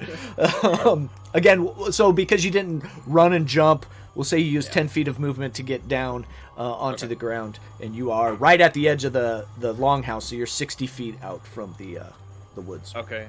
He's Okay. gonna. Nice. I will. All right. Tess is going to jump, so go ahead and give me an acrobatics. Solomon, how are you booking? Lining it, just straight behind Ficus and Hot Frog. Yeah, you make it to Hop Frog, and you pass Ficus. You make it to Hop Frog, and you see that same hulking figure out in the woods. All right. Eldritch Blast. Oh, do it. Yes. As soon as I get sight on him, You are a within warlock. I mean, I have to. You have to do it. Do the thing. Say the thing. It's mandatory. Eldritch Blast. Oh, yep. I think that's pretty good. +5, 16 to hit. 16 to hit. Yes, that hits. Cool. Okay. So Blasted. 1d10. Yeah, I'm gonna blast his ass. Blast. It's 7 plus. Ooh, Not just 1d10. So it's 7 damage. Oh, I have to do Force. math. Okay. Yeah. So this Eldritch Blast that kind of lights up the night as it's traveling into the woods hits him right in the chest, and it almost just illuminates that skull even more, and it just kind of lights up the forest around it, and you get a bigger sense of this being. It's 7 foot plus. It's just this big hulking dude that is just there getting ready to knock another arrow. Is that it for Solomon? Yeah, that's all he's got. All right. Tess, you were acrobating. Yes, I scored a 16 on my dismount. Perfect. You're able to do another flip. Not as cool as Ficus. He's got a little more practice to it, a little more nimble in the air, but you land without problem, kind of in full stride, and yeah, you have some movement left and action. Okay. You're about 55 feet, 15 feet away from Hop Frog and Solomon, and 55 from the edge of the wood. Okay. Don't really need to be any closer. I will fire my short bow again. Okay. Yeah. Well, not as good. 12. 12. Yeah, you're kind of just in mid-stride and trying to do it all at once, and you're kind of caught off guard by the grotesqueness of this glowing skull that is shining there, and you shoot wide a little bit and miss. Sorry, Okay. Tess. Hop Frog. You see, Tess, did you make your way all the way up next to Hop Frog and Ficus? How Or you? close are they to it? They are 40 feet away from the woods Okay. and 15 Yeah, feet in sure. front of you. Yeah, I guess I'll use my movement then, which is I have 35 movement, Okay. and I will. So you can actually get in front of them by 5 feet if you'd like. Okay. I'll just stay even with them for Okay. now. Yeah, so we got Hop Frog, Tess, and Solomon in one line with Ficus 5 feet behind Hop Frog. So, with the many years that he has been with Ficus, he's going to use a bardic insult that he has learned over the years. He says, "What's that over your face?" "Oh, it's just your face." And he casts. He cast what? Sorry. Okay, back then I wasn't very good at insulting, to be fair. He casts Toll the Dead. Okay. Is that a save on his part? Wisdom save 12. Ooh, wisdom save 12. Let's see, does he have any? No, nothing good there. Oh, yeah, that's a fail. That's a 6. That's a fail. So it takes 5. 5 points of damage. Okay. As what does that look like for Hop Frog as this Toll the Dead rings out through the air? So it's this swirling essence of purples and greens that kind of just swirls out from a ball. He actually is not carrying any weapons in his other hand to do this. Okay. And it strikes out and it kind of just not splits, but gets bigger and condenses right before it hits his target. Nice. And as it kind of explodes in him, you can see his hands kind of come up to his ears, and he's just kind of bending over, wincing in pain. You can tell it stung, and he is feeling it. Ficus, leaves us to you.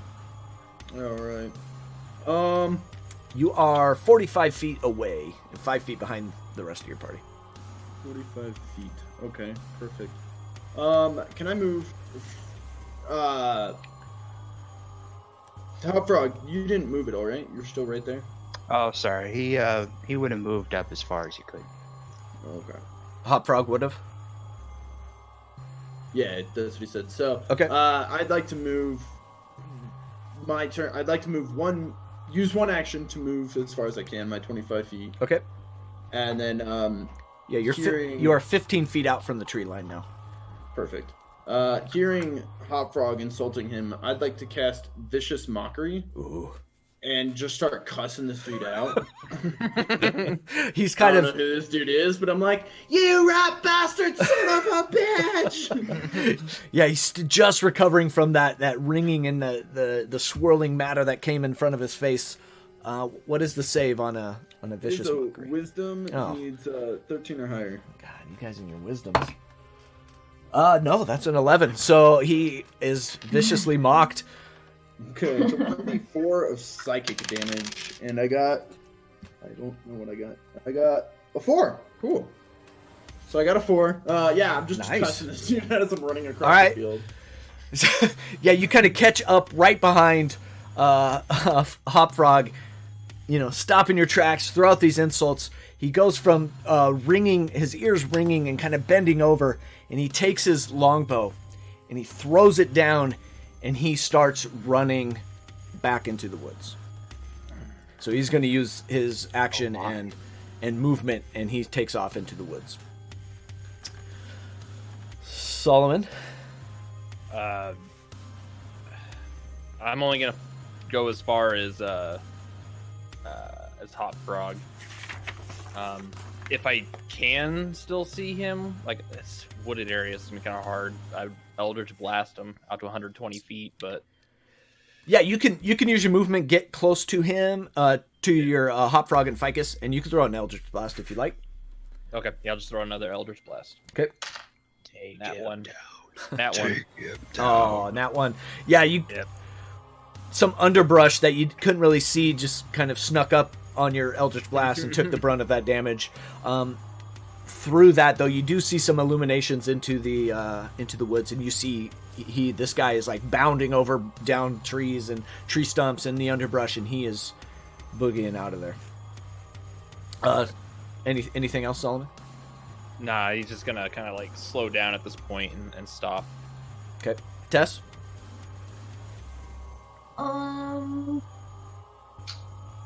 I guess I'll do the only range thing I got. Throw that short bow. All right. give it a shot.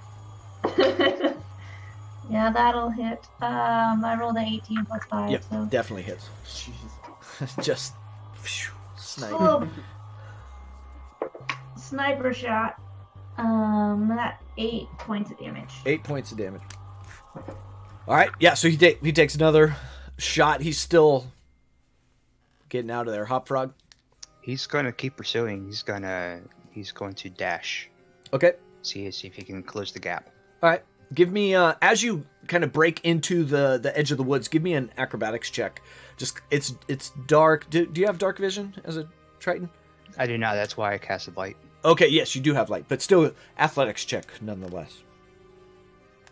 I guess I didn't say, but I'd probably use on too. Okay, yeah, so you catch up with Solomon. Athletics would be 17. Okay, yeah, you're kind of seeing your light is definitely helping out, and you are kind of ducking and jumping over some of the debris that is in these woods, and you use all your movement to make it through. You said you were going to use your action as well? Yes. Okay.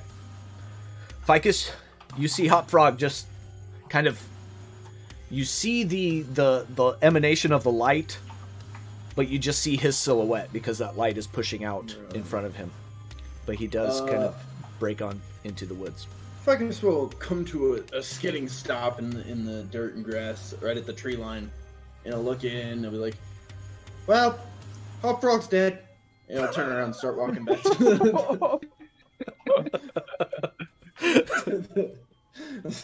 start walking back towards these two as they're, I'm guessing, still at this point sprinting towards him. Okay. Solomon's completely just stopped, and let Hop Frog continue on. So Hop Frog, you see in the shadows of the woods, you see this hulking figure bounding like a deer through the woods, just so agilely? How would you? Agile works. Agile. I think so agile. Using his agility, he is bounding from trunk to trunk, and he is what is now... You see him just break out of the edge of the woods on the other side. And Solomon and Tess, are you hanging back? You see Ficus kind of running towards you? Yeah, just letting Ficus catch up to us. Okay. No, I used my movement. Are you going into the woods, or are you staying on the edge? Oh, is this the next one? Okay. Yeah. You do you. Do we still have any, do I still have any sight on where the monster At this point, it's hard to see anything other than the light that is emanating from Hop Frog's shield. You've kind of lost sight of the... I do have dark vision. The figure. Yeah, even with that, he's out of your range, and yeah, kind of hard to tell what's on the other side of Hop Frog's light. And you're still running, Hop Frog? For the moment. How far is he ahead of us? Hop Frog's probably 60 feet within the woods at this point. Jesus. Sure. You going in? 35. Yeah. All right. Yeah. So give me an acrobatics check. Not great. That would be a 5. Oh, yeah. Your foot catches on this root that is sticking up at the base of this tree, and you actually fall. And for purposes of the rules, it's difficult terrain for this movement, so you only get about 15 feet into the woods and kind of dust yourself off, and you're back upright. But that root just kind of jumped out of nowhere. Okay. Hop Frog? Anything else, Tess? Sorry. No. Okay. Hop Frog? So he cleared the forest.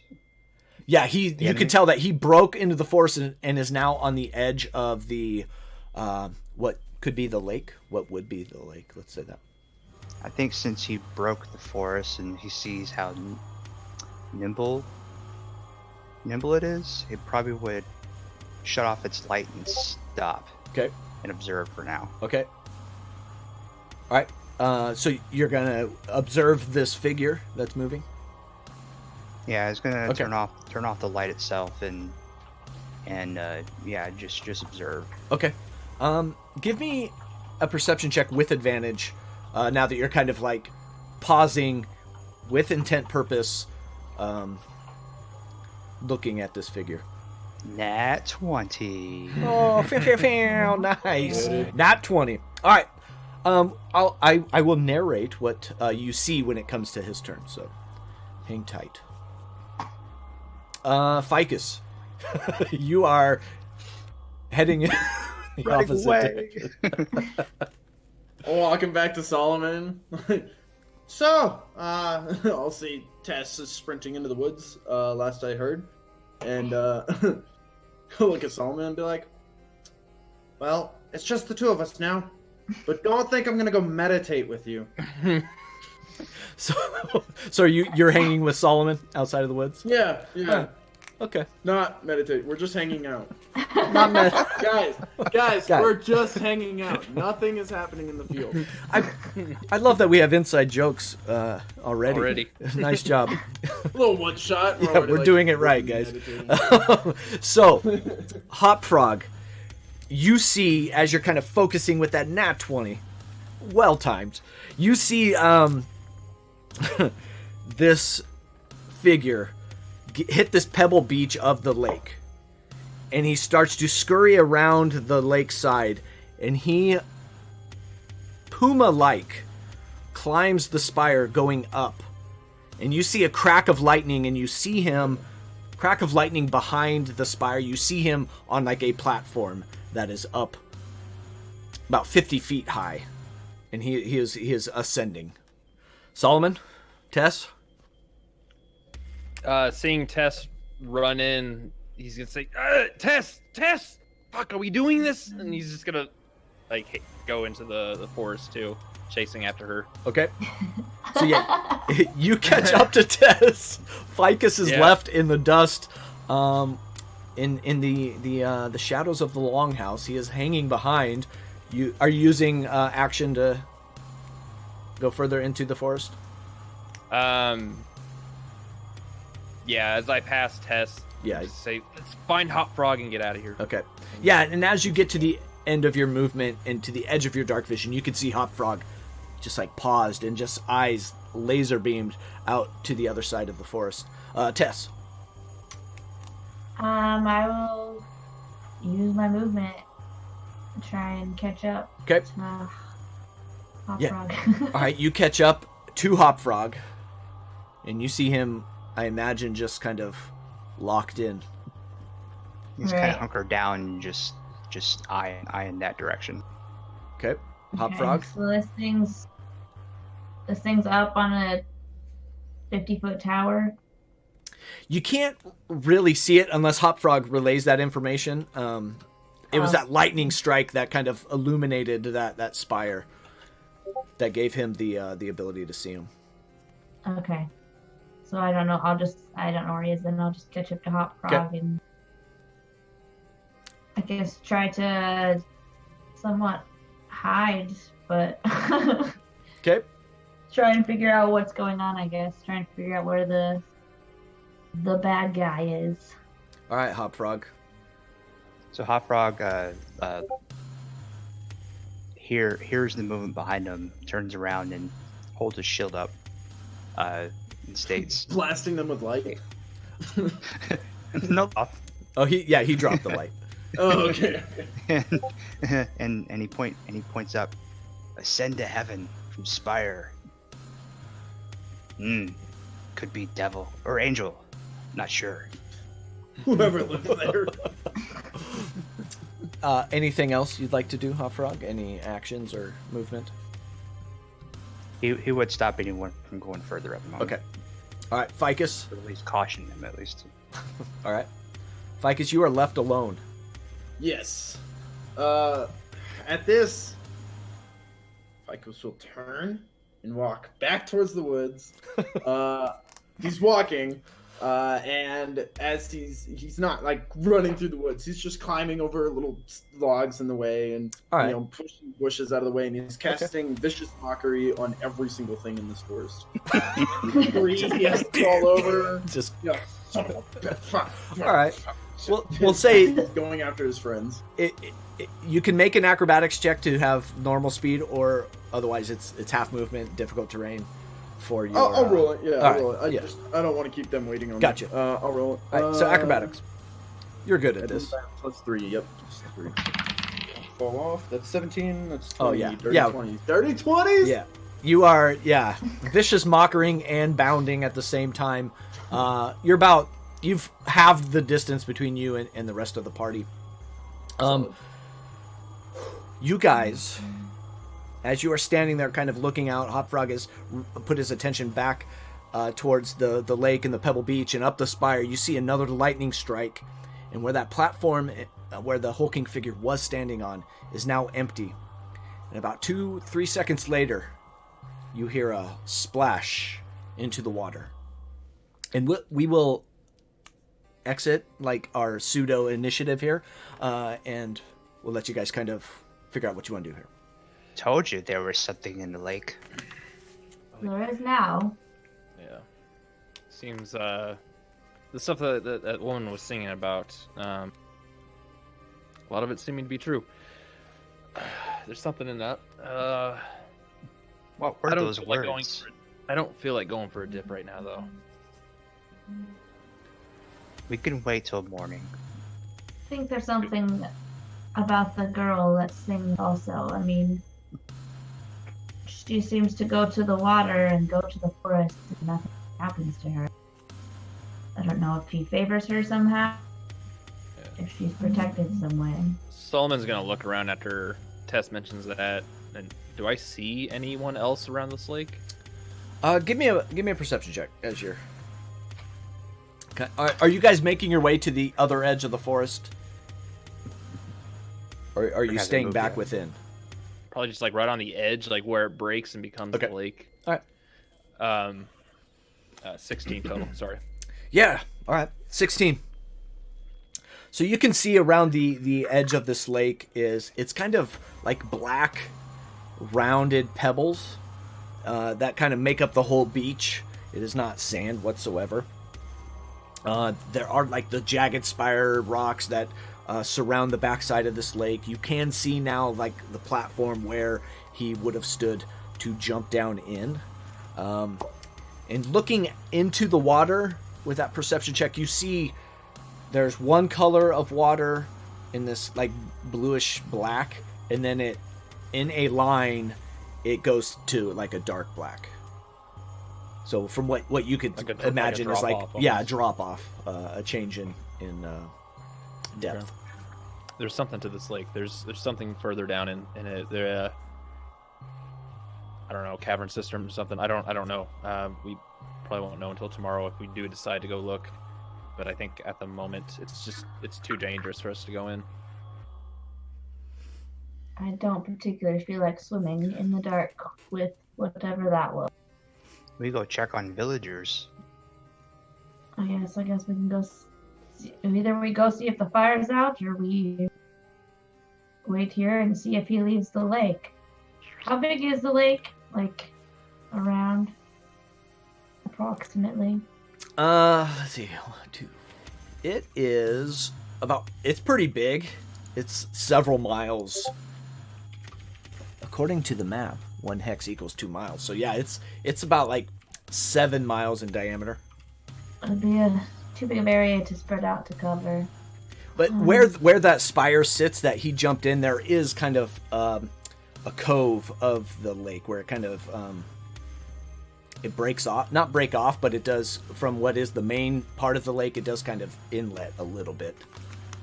Can Ficus be approaching around this? Yeah. We'll say you guys are all kind of at the edge now. There's enough time has passed that you've made it there. Vicious mockery, vicious mockery, just cussing out everything.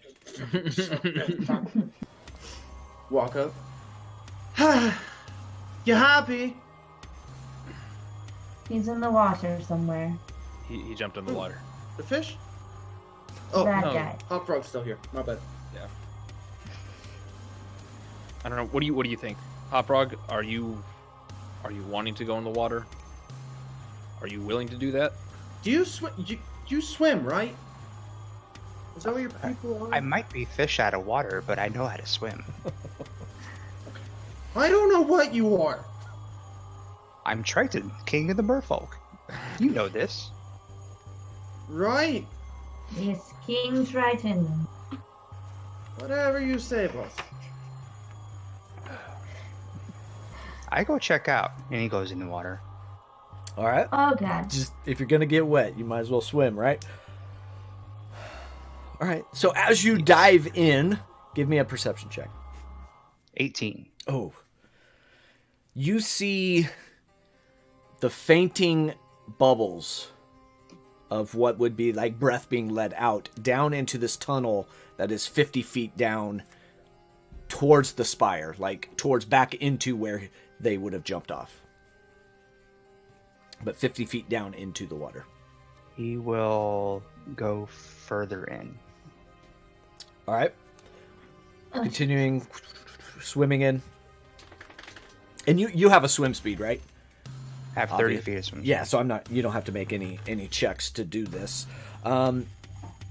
You see, as you get to the edge of this tunnel, you lose the bubbles, but you do see what are, you can make out to be handholds that have huge scrapes around them, but they are kind of formed into handholds every so often. Much longer than your reach, so you can grab one, but then you got to do a little flutter to be able to use the other one. And how far in are you going in? Mostly to see if there's an area where the whole party can get through. All right. And Yes. doesn't have to hold their breath too much. All right. Perfect. Yeah, you go in about 20 feet and you kind of rise up to where the wall, the ceiling is, and you do find an air pocket about 20 feet in. The air in there is like really stagnant and gross, just really musty, and I mean it is not fresh at all. But Just monster farts. straight up monster farts. He'd For like sure. to just barely poke his head out to see if there's anything he can see. Into the air pocket. Correct. Yes, you pop up. You could fit all four of your bodies in there, just enough for your head above the water. So there's not a whole lot of space. But again, there's markings of like some scraping, and underneath the water line, there are more of those handholds. I think at this point he's seen what he wanted to see, and he'll head back to the group. Okay. Yeah, you head back. No problem with your swim speed. He gets out of the water and says, there's a cave. All of us can fit. Solom's just gonna kind of look over it at Ficus. Is it Ficus or Ficus? Apparently both. Okay, Ficus for me. Look, let me say, we're monster hunters, right? So you keep telling me. All right. Well, he's gonna like start taking off his jacket, his coat he's wearing, and he's gonna take it off and throw it down onto the. Is this meditating? He's not meditating. This is not meditating, and he's just gonna like shed what. He's gonna shed what unnecessary weight he has, making sure he still has his daggers and his sickle attached to him, and his like leather armor, but he's just gonna dive on in. He'll take his boots off, and just dive on in the water and follow after Hop Frog, I guess. Ficus will immediately turn to Tess and be like, "Oh, it's my turn. Oh, okay." He'll walk up and he'll set his loot down on the side and look over at her and kind of turn around. Doing some of his clothes. I'll just jump in the water and go. Leave him up there. Stop staring. He's like, "Oh crap!" Sheds what he can and dives in. Still keeping rapier and dagger, but he left his loot. All right. I imagine Hop Frog's gonna lead the way. This time he'll cast light on his shield again. Okay. Yeah, and it illuminates underwater, but again, like it's dissipated a little more than it would be out on land, and it's kind of hard to get the full effect of the light, but it does help. It gives a beacon for everybody else who doesn't have that swim speed to kind of know where they're going, navigate through, and we'll kind of forego some of those checks because you have Hop Frog there. I can cast dancing lights on myself, I guess, so that way he's in front, I'm probably in back. Right. So yeah, you should put one I'll on cast each that as foot. well. Yeah, As you you can flutter. set out a globule. You can set out globules to be above each of us too. Actually, I guess we don't need them technically, the elves. Oh, can I Yeah. spread them apart? Mm-hmm. Yeah. You Oh, can put it wherever you then- want, but we don't. We I have guess dark you don't need vision. them. Oh, Oh, you my know, I have God. dark vision. Okay, well then I'll keep them on me then. All right. Put them in front of your eyes like headlights. So you guys head down and into that tunnel. You're using the pockets of air. what seems to be like 20 switchbacks just coming back, cutting back and forth, and ever so strategically placed pockets of air. You guys keep going through, and you come up into what was the ceiling, now goes up, straight up into a 90-degree angle. And you can kind of look up with enough of the light illuminating. You can see what is a chamber above the water. We'll hop up. Okay. So, No. Leaps and bounds. all right. So you splash up into a vaulted chamber, your panting breaths echoing from the stone walls and curved ceiling. The pool is ringed by a stone lip carved with faces. Through time and dampness has worn away their finer features. The pool you stand in is only a few feet deep, so there's this kind of lip that gives a few feet deep of water, and then above that is a ring that has been definitely man-made, carved. Ficus is still swimming. Just keep swimming, just keep swimming. There's a wide doorway that leads to a Duck hallway. Yeah, so there's one doorway that leads into a hallway from here. All right. Solom's just he's gonna pull a sickle out, I guess, and just start trotting ahead. He's say, "Let's go before we lose Should we ground." wait for Ficus? I'm in the pool with you guys. Yeah, Ficus he's is a he's monster just- hunter. He's just chilling. It's like, not a hot paddling behind us. We're like All wading right. through it. I didn't think it was that deep. I'm not that tall.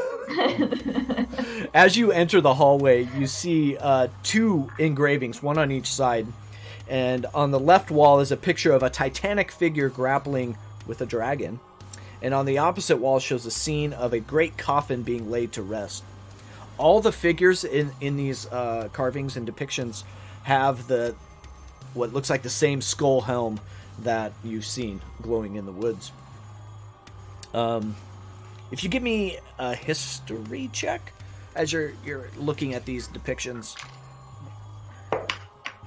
Ficus says, "See, that's what happens to monster hunters. You fight a dragon, you die, you get laid to rest. Dragons win." You said history. Yeah. Yeah. Ficus got a Good old 13. 2. Oh. 16 total. 18. 13. All right. Solomon and Tess. It's nice that it's brother sister. You've kind of heard stories of this. It's all kind of making sense and coming back to you, like campfire stories, days of old, giants battling dragons, and a name comes to mind, and that's Car Thabal is ringing in your head, and you knew that he was a great giant warrior that just was very good at rallying people around him and leading great battles and ruling on disputes. He had a hilltop throne. He's just this very powerful being of lore that you guys have heard before, and something deep within the recesses of your brain, those synapses are firing. You're kind of putting two and two together. This whole hallway is built for giant size. So, Ficus, you are very... yeah, there's a lot of room to wander for you. He's just over in the corner like, as you are moving through the tunnel, you do see it does bend into a 90-degree turn. What would you like to do? And it's probably about at the edge of your dark vision. So if that's 60 feet, it's about 60 feet out there in front of you. Okay. that's when it turns. Yeah, and then it turns a sharp corner. You said it turns right? Left. No, Left, right. okay. Okay. Let me get him right here. It turns right. To our right. Okay. Yes. Solomon's gonna kind of like hug the right wall, not like sidling it or anything, but he's just gonna like keep his hand along it as he's walking, kind of like staying along the wall, not trying to walk down the center of the hallway, and just get up to like where it starts to turn. Okay. And just kind of like quickly peek around the corner and then back and see what he sees. All right. Are you doing this stealthily, or are you just... Yeah, I'd be doing Okay, this. all right, give me a stealth check. Is everybody waiting behind? I'd probably be with him. Okay. I'll be underneath him, kind of peeking around. Also, All right. I've still got Anybody some moving light. forward, give me a stealth check. Okay. Dirty 20. Oh yeah. Good stuff. 21. I got a dirty 20 as well. Nice. 6. Hopfrog, Where are you guys going? He's a real fish out of the Behind water. us. Well, we're doing a group DC here, so 3 of you definitely pass. So, as you approach this corner, Solomon and Ficus right underneath you, you see a circular candlelit chamber that's about 60 feet in diameter. Dozens of niches are holding skulls easily 4 times the size of yourself, Solomon. There are candles placed in the sockets to give them eyes of flame. All the skulls face the center of the room, and you see a colossal stone casket right in the center, carved with the likeness of massive warriors atop it. Hands folded, and their hands are folded over the hilt of this sword. 2 darkened arches lead off into antechambers. One of the doorways is covered by a crude sealskin curtain. Kneeling before the casket, head bowed and shoulders slumped forward, is the figure that you saw in the woods, the Grundhelm. His back is to you. Turn and just tell him, please, just Please. and Don't start fuck like he's gonna Okay. just kind of start like tiptoeing into the room and peeling right, staying along the walls. Okay. Again, just kind of like point the other direction, like go along the other side of the wall, and just like shrug to them, like, you want to go that way? Yeah, the two archways that you see, one with the sealskin curtain and the other uncurtained, are directly opposite of the hallway that you are exiting. Yeah. So Solomon, are you going towards the right? Right. Okay. Yeah. And I'll anyone have else to that take Dirk? the other way. Okay. Ficus. That goes Hop see Frog? one go right, one go left. He'll be like, he'll get down and he'll start crawling. Oh, jeez. Straight across. So one went right, one went left. He's going straight. All right. Outside of the alcoves that are housed with these giant skulls, there is only the casket in the center. So there are no other like protuberances cover. to hide behind. Yeah, pieces of cover. But we got Ficus prone. For mechanically speaking, you are now prone. Hop Frog, you see 3 of your party members come inside. How far is the figure from the entrance? It's kind of right in the middle, so it is 30 feet. The whole diameter of this room is 60. Perfect. He's going to steadfast and wait. Okay. Are you in the doorway? Or are you He hiding is behind the making corner? Sure, he's hiding behind the doorway, but he's trying to hide his light as well. But he needs to use it Okay. to see it. Okay. All right. Yeah, I want to make sure my dancing lights are. Oh, it's pitch black in here, isn't it? No, there's candlelight that is within those alcoves in each of the skulls. These giant Low skulls. light? So it's low light. Yeah. Okay. Well, I don't want to get spotted. I'm really good at stealth, so I'm gonna do away with the dancing lights. All right. As you guys dissipate your light and kind of get into position, you do any of you speak giant? Ooh. I do not. All right. Is halfling close? Yeah. You do hear some words start to be muttered in kind of this. It's got a broken cadence. It doesn't. There's no rhythm to it.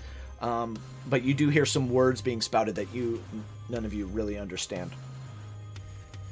Okay, shooting a quick glance at everybody. I'm gonna ready a witch bolt, and yeah, I'm gonna fire a witch bolt at him. All right. Let's all roll initiative, so that you guys will get a surprise round because you stealthed. That's 30. Woo! At 20, sorry. Oh, damn. Plus 2, 22. 22, 13. 13, 14. 14. Ficus? 19. 19. All right, so we got. Nice job. That's 20. All right, Solomon, That's our you. second nat 20, isn't it? For me? No. Yes. No, yeah, Hop Frog got one as well. Yeah. Total. Very nice. Very nice. Solomon, you're up first. You can fire that witch bolt if you'd like. Let me make sure it's concentration. I'm pretty sure I just roll to attack and I can hold it with concentration Yeah, if it yeah. hits. Okay. 16 plus 5, Yeah, that's 21. gonna. Yeah, it definitely hits. Okay. 1d12. And then, so do you want this roll that you make here to stick for the entirety of the witch bolt, or do you want to roll every time? That's a good question. I'll leave it up to you, but whatever you choose, we'll stick with. We'll roll every time. All right. Yeah. Watch you you go. get. You're gonna Gamma get a man. 12. I got a 12. Well, it works this time. Yep, I got a 12. So that's All right. awesome.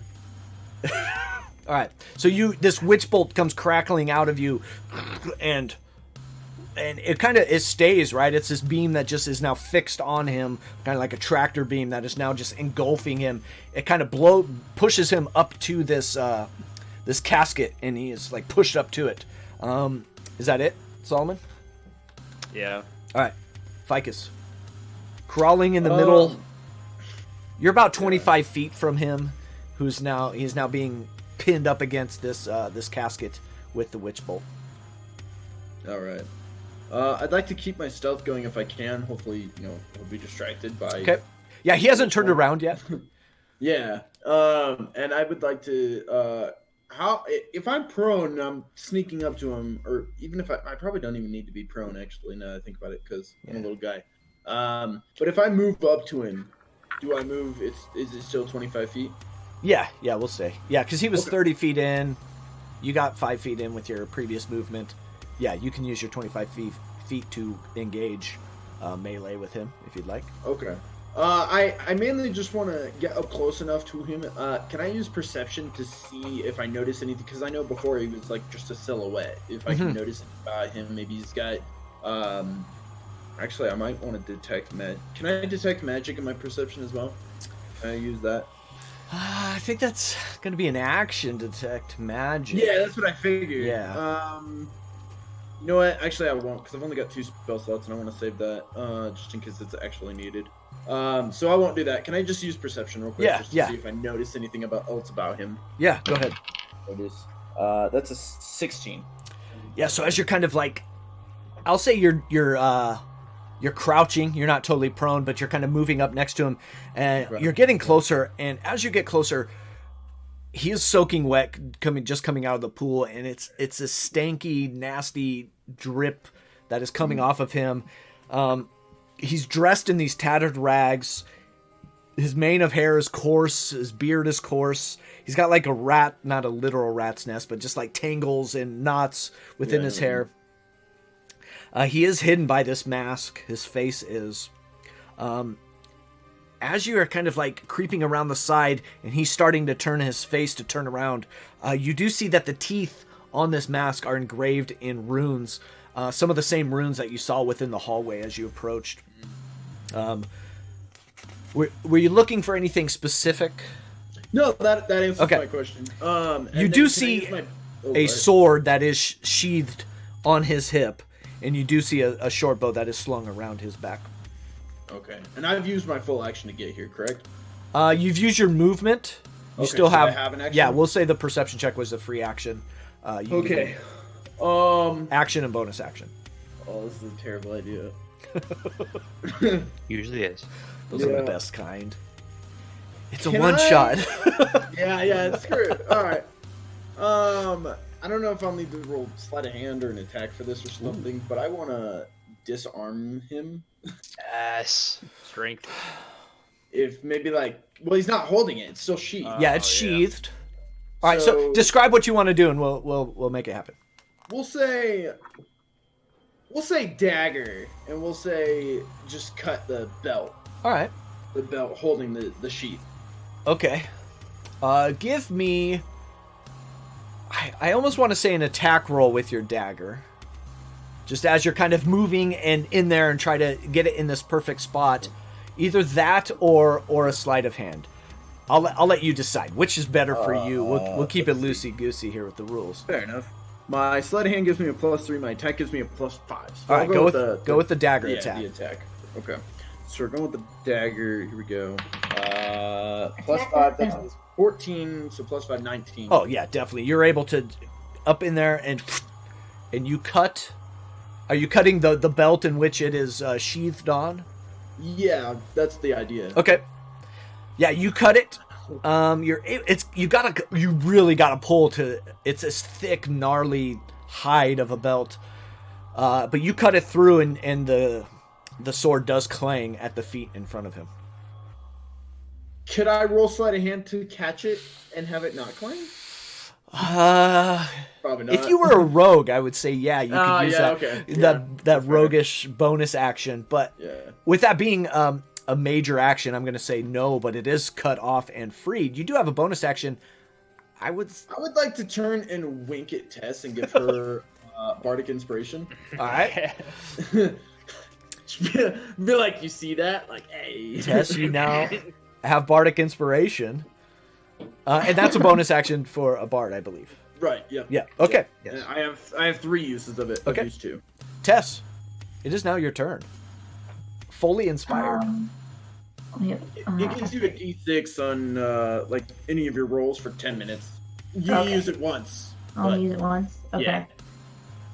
You don't have to use it now. Attack roll or saving throws? I don't really want to get in there. I'll just use my bow again. Oh, natural 20. Oh, all right. Natural 20 on the attack roll. Yeah. So that's a crit. That's a crit. Yeah, you can double your damage dice. And you are a rogue. I'm going to give you sneak attack here. So you get a double the because Ficus went up into the melee range. So you get double your bow damage and your sneak attack damage. Oh yeah, wow. That's gotta be powerful. Oh my god, I rolled 2 6s. So that's gonna be 24 damage. Yeah. Holy cow. Let's go!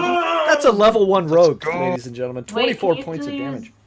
The bardic inspiration on that too, or is that? Not on damage. Yeah, you can't use it on damage. Yeah, not Just that. making sure. Yeah, and definitely. You rolled the nat 20, so you definitely hang on to it. Double it again. Just kidding. And again. So you just did a ton of damage as this arrow comes in, like right over the head of Ficus, who's in there cutting the sword free. This arrow comes in and just plants itself in the break in its armor pieces and is now stuck within its back rib. He does let out a wail in this language you can't understand. Tess, you have movement and a bonus action. Okay.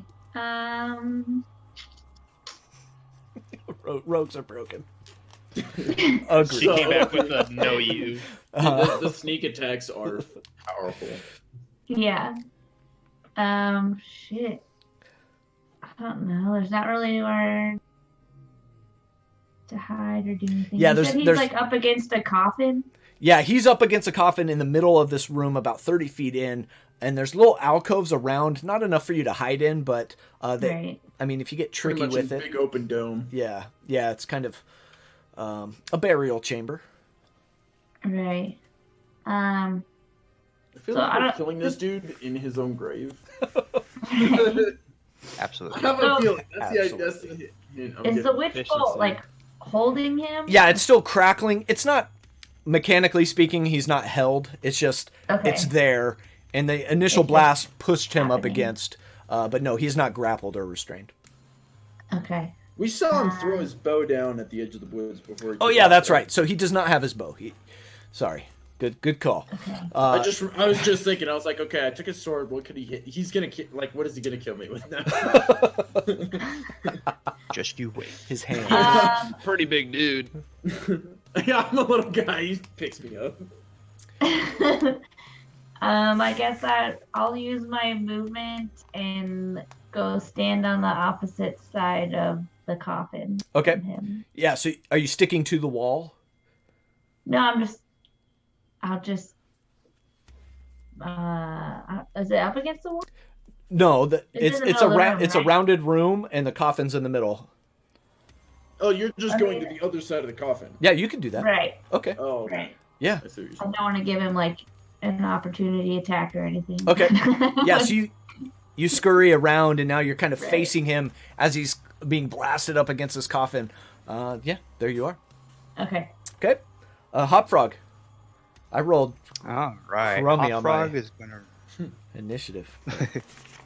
he's gonna run up to the figure, but thank he's gonna stand over Ficus, but he's gonna cast Bless on his friends. Ooh, nice. Get in the coffin. You I all should get- get in the coffin. Is that a D4 to... That is a D4 on any attack roll and saving throw, Nice. All right. and it's concentration for me. Okay. And is that all you would like to do? He's gonna look at him and say some words that he heard Ficus say earlier and repeat. With no magical effect behind them, but Of course. they're being spewed anyways. Good. Okay. Enter. Ficus is so proud. He's down there like, All right. With this, he he screams out in this language that you don't understand. Yeah, you guys, I'm trying to think of a way to give you a bone here, but yeah, you don't understand what he's saying, but he is screaming it, and he is going to. Sorry, Can we- don't read we do- chat. Can we, He's gonna meditate. oh God. Can we do like an insight check to see like how he's I screaming? Like, will- is it Yeah. angrily or is he like scared or He's crying. Okay. pleading? He's crying. pleading. Yeah, give me an insight check. Any and all of you that would like. insight? Is that- Insight, yes. Okay. I'm gonna use my pretty pink one. Looks like a watermelon. 19. So I got a nat 1 with a -1. So I Oh, got 0. damn! Is this guy my dad? This is your dad, Ficus. This is my... All right, so we got a natural 20 I from don't- Solomon. I don't see it. Wow, 2 ends of the scale there. That's 20. 17. 17. Ficus, what'd you 19. get? Nat 1 with Oh, a -1 nice. to Yeah, it, let's, so 0. let's cover the whole spectrum. Ooh. 0. Yeah. And then the Hop Frog, 19. 19. He's Okay, still really proud of himself. Ficus, you are focused on that sword. You're not really listening to the words that are coming out of his mouth. Everybody else, you do, you realize there's fear coming out of these words, although you can't understand what they are. But it's not so much a fear for himself. He has this anger in his body posture, but his words are speaking fearfully. Hot Frog, you anything else? No, he just continues spewing profanities toward thee. Okay, he is going to, because it's a free action to pick stuff up, he's going to pick up his sword, and he's going to crawl over the casket. I will let Ficus have an attack of opportunity if he would like. As he is leaving your yeah. melee range. Yeah. Goodbye, everyone. Goodbye. Is it a free action to switch weapons? Yeah. Yeah, okay.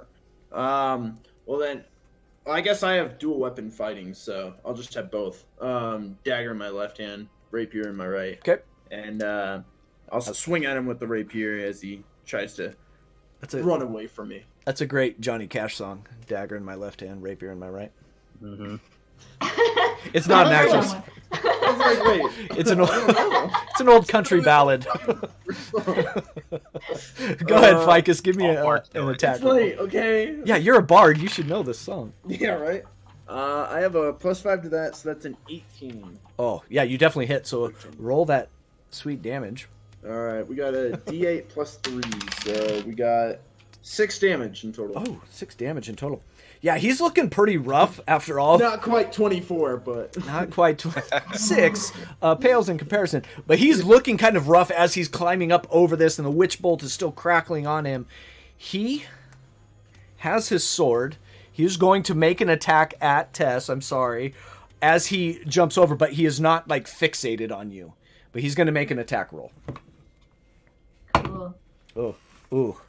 It's a natural 17. Yep. Plus I'll do it. plus 6. So yeah, that's gonna hit. That's gonna hit.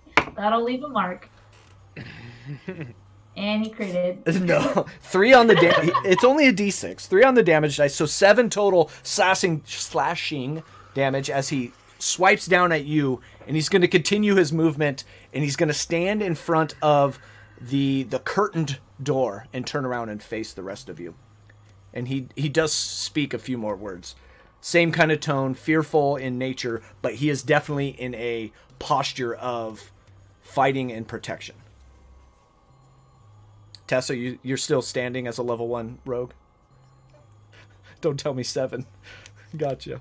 how much health do you have? 2.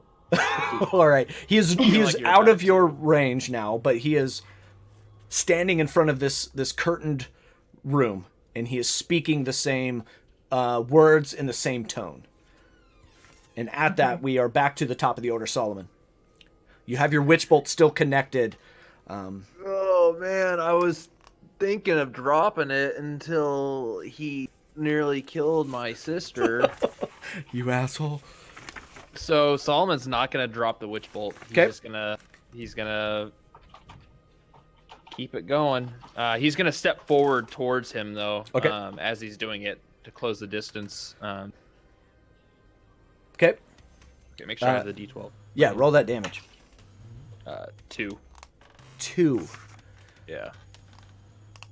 How do you want to do this? Is that Are is that you what people... serious? Yeah, he had 2. Did He you had, get it? Yes. Oh my gosh. he had two hit points left. Oh, No that's joke. my twin. How do you want to do this? Solomon's a little angry. He was about to drop, like literally, he was like on the brink of dropping that witch bolt, and then when he watched him like cleave Tess down like off this So angry. casket, yeah, I just like unlimited power. Just Like every Turned it up warlock's to- dream. turned it up to 11. All And I right. just hold it like as he crumples probably like down to his Yeah. knees, and I just continue to hold it as like his body falls to the ground Okay. and like even a little longer after. Yeah, it's starting to singe some of the beard hair, the ragged hair that's around him. And as he falls, you hear in this broken common from behind the screen, you hear "stop," and you see this hand come from behind and pull the curtain back. And as it starts to appear, you see a limping, shuffling body, gnarled, green, slowly start to come back. The stoop-shouldered troll.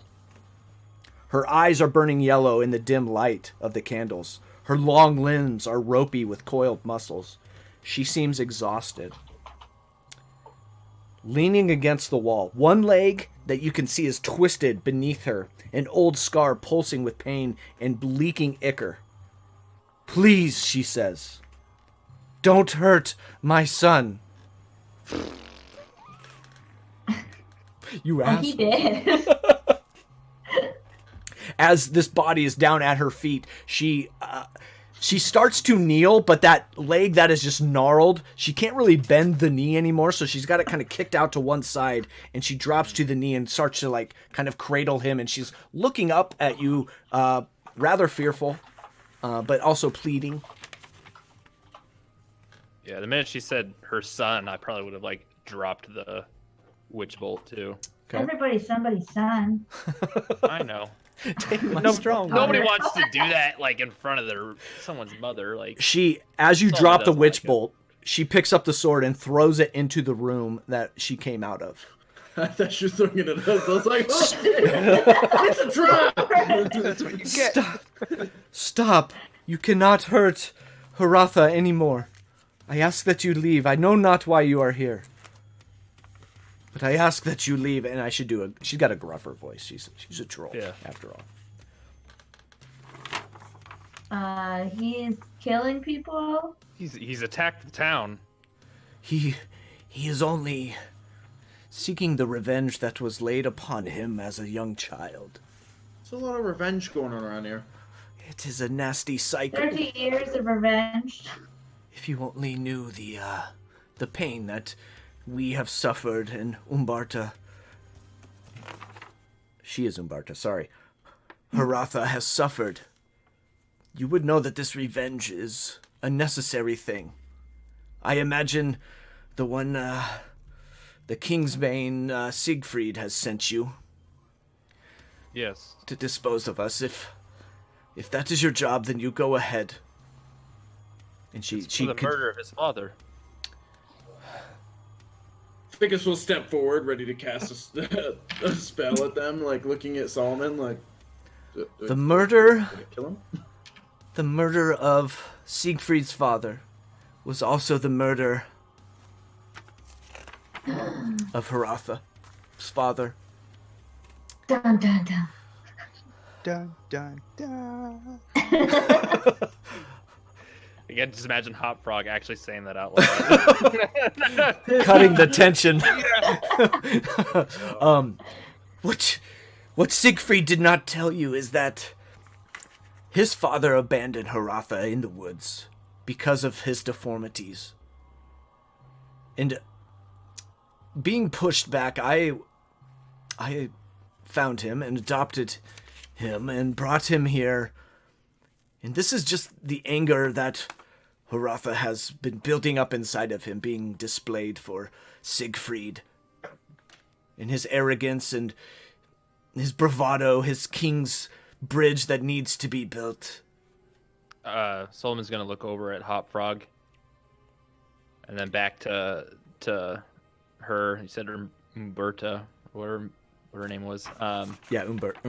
I guess we don't know her name, but I look back to her and Hop Frog. Stabilize him. We want the skull on his head. And he kind of just speaks something in primordial. And he actually casts a healing word on. Oh. Okay. Is that that's a D4 plus something? B6 total. Oh. Yeah, I'll let you go ahead and roll that if you'd like. Already did. Okay. It's 1d4 plus 2. Oh, 6. Sorry. Gotcha. All right, so yeah, you see him kind of an inhale of breath as he... And you hear that one of those words in Giant that you heard before, and you see Umberta kind of cradle him and say, "It is okay." Oh God, it's mommy. The word. Oh, mommy. it's mommy. Oh God. Yeah, the word is mother. You.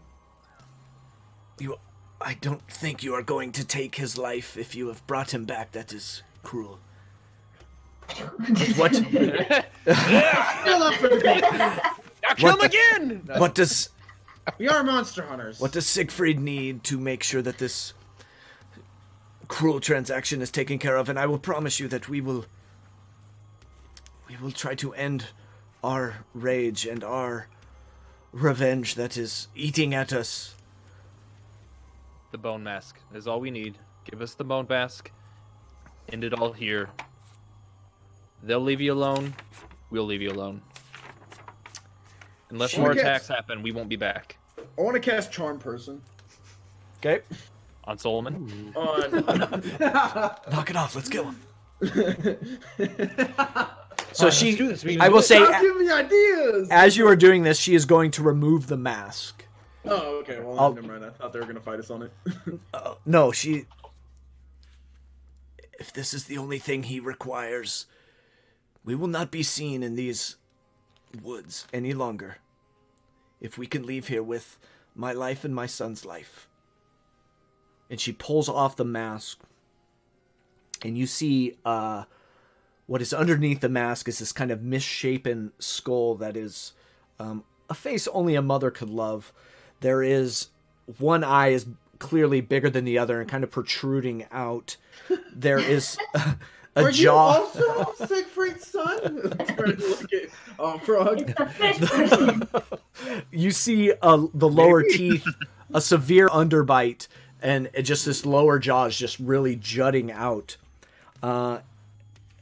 He has fangs that are like the canines are bigger than a normal. He has wrinkle lines that kind of cover his face.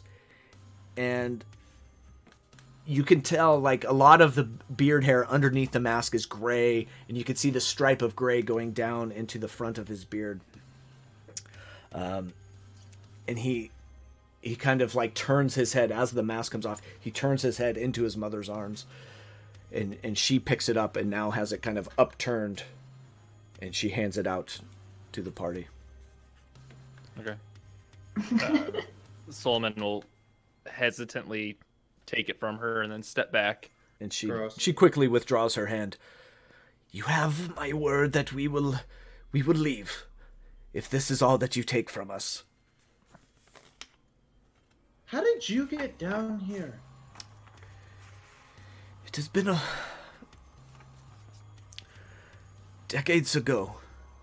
I mean, if you want a lore dump There's here. not like an Yeah, there's not like an easier way to get out. We have to swim. Well, this other door leads deeper into the mountain and out out through one of the crags on the other side. Perfect. That's much better. And he just starts going. But decades ago, I just peace. I walk to the doorway and notice no one else is leaving and I'll like stop and be like, oh. I mean, but again, if this is all that you take from us, we will leave. And you will not see us in Kingsbridge again. And neither will Siegfried. He is the one that will have to live with what his family has done. Very well. At that, she kind of like gets under his arms and starts to get him up. She's really struggling with her bum knee, and kind of they finally get up, and they start to watch awkwardly. They start to walk down that hallway, the uncurtained hallway next to the one that she came out of, and slow walk into the darkness. Roll credits. And roll That was credits. super awkward. So, do we want to? We can montage this. I know we're going kind of late, later than I expected, but you know, you guys are killing. We would return it. Is that the end of the Return it game? to Siegfried. Yeah, there's a little wrap up with Siegfried. If Can I cast Thunder and have the rocks fall on top Oh, of them? definitely. Do you have Thunder Oh my Wave? Do it. god. They have to pass monster. a con save of 13. We'll say this as you guys make your way back into Kingsbridge. Siegfried is waiting. There are guards that are and handymen and women that are kind of patching up the knight's attack, and he sees you approach out of the woods, and he sees the skull or the mask in your hands, and he asks, "I asked for the heads of this monster, and you bring me a mask. What is I the tried. reasoning?" What is the reasoning? It was on his head. Well, I guess maybe the conditions were not quite clear. But he takes off. He's got two metal bands that are on his forearms. He slides them off and he kind of tosses them. head. He tosses them down on the ground and he grabs the mask. "I guess this will do." And he turns around and he starts to head in. And your reward are these two intricately made. There's a bunch of craftsmanship here on these metal bands that he's pulled off, and you now have these metal bands. I guess wraps it around. Yeah, it would actually be like a full bodysuit for fight this. He is angered that there's not a skull of the monster itself with flesh and bone and ooze. Head too heavy. And he walks back into the longhouse. And that's where we will kind of roll credits. You didn't Yeah. as I wanna yell at your monster brother. as monster hunters, you didn't officially kill the monster, but you saved the town. You got some reward. You can say you killed the monster, but that's where we are. Thank you everyone for playing. You guys killed it. Like No joke. I will play a game with all of you all the time. Thank you so much for being here, sharing this night, going late into the night. I really appreciate it. Again, this is FeatherFall Tabletop's one-shot Mondays. I don't know what to do. My wife turned on the heat while I've been in here, and I'm like sweating, guys. Awkward. He's meditating. Yes, he is. Meditating. That's. But to wrap this up, let's go around the horn again. We'll go in reverse order this time, and we'll start with Tess, and just tell us who you are, where we can find you on the internet, and yeah. I am Lindsay. I am one of the co-owners of Found Familiar Coffee. You can find us at Found Familiar Coffee on Instagram, or what's the Twitter? Is it just Found Familiar? Just on Found Twitter? Familiar on Twitter. Yeah, just Found Familiar on Twitter. Awesome. We're also on Facebook too, but Facebook's not our favorite. It's a dying platform. It is. But we're there. I'm a little upset that I had to make a new Facebook account because I hadn't had one for a long time. Yeah. But I had to have one to have a business account. Gotcha. So, necessary evil. All right. I said Tess earlier, but it is Lindsay. We are out of character now. So, Lindsay, thank you so much for playing in this game with me tonight. Thank you. Aaron, go ahead. They're co-owner of Found Familiar. Other than our social media, you can find us at foundfamiliar.com. You can go to foundfamiliar.com/featherfall and use code FeatherFall for 10% off your purchase as well. So that helps out FeatherFall. Obviously, it helps us out with a purchase, so we can keep supporting artists and musicians and writers and any creator you can think of in the D&D community. It's the main reason we started the business. I'm an artist myself. Lindsay appreciates all the arts. We talked about how she's not an artist herself. She watches. She likes to look at art. She appreciates children's art. No. Wow. She's brought up plenty of times, specifically watching Critical Role, how nice it is to see creators being appreciated in just the Critical Role community. So we thought, what if we could do something like that for the entire D&D community?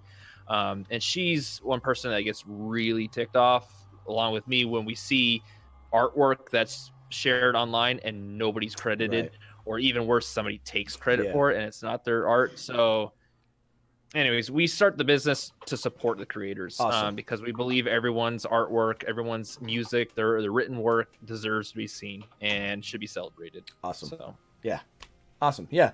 Aaron, thanks for sharing this game with me tonight. I really appreciate it. Thank you. Wrath, up top. What's up, everybody? I'm Wrath. I do have a Twitch. It's a thing. It's the official Wrath. I think my name's on the stream somewhere. Yep. So Right you can find underneath it there. Yeah, right there.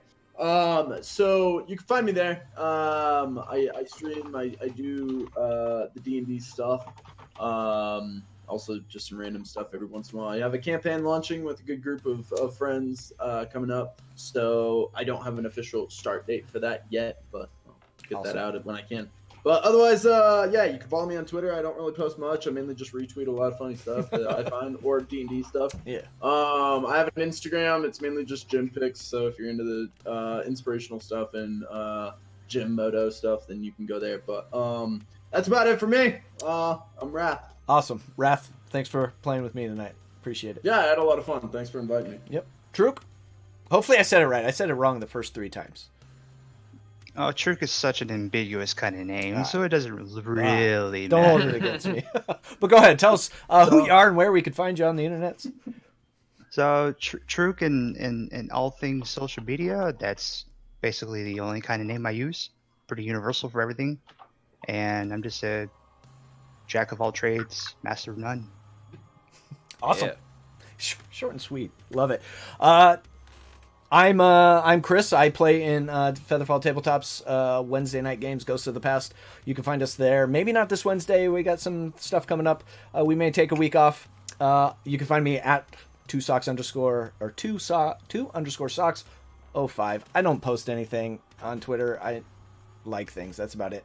But anyway, we are FeatherFall Tabletop. This was our kind of getting back in, shaking the rust off of our community one-shots. And like I said, so happy to play this game with the four of you. You made it something special for me. Really appreciate it. You can catch tomorrow night the Gods We Know homebrew campaign that's going on at 6:30 Pacific time, I believe. It's somewhere posted. They'll retweet it out. Ghosts of the Past on Wednesday, Table Talk on Thursdays, and then we do it all again the next week. Golden Girls campaign coming, or one shot coming up on the 11th. If you want in a one shot much like this, check out our Discord down below, ! I want in. Once you get in there, get you into our secret chat, and we'll hook you up with a game. Got many down the pipe, so join us. We'd love to have you. With that being said, guys, let's sign this off. Let's go off into the night and meditate. Keep meditating. Inside jokes. There we are. But thank you, everyone, for sticking around. Appreciate it all. Bye. Bye, everybody.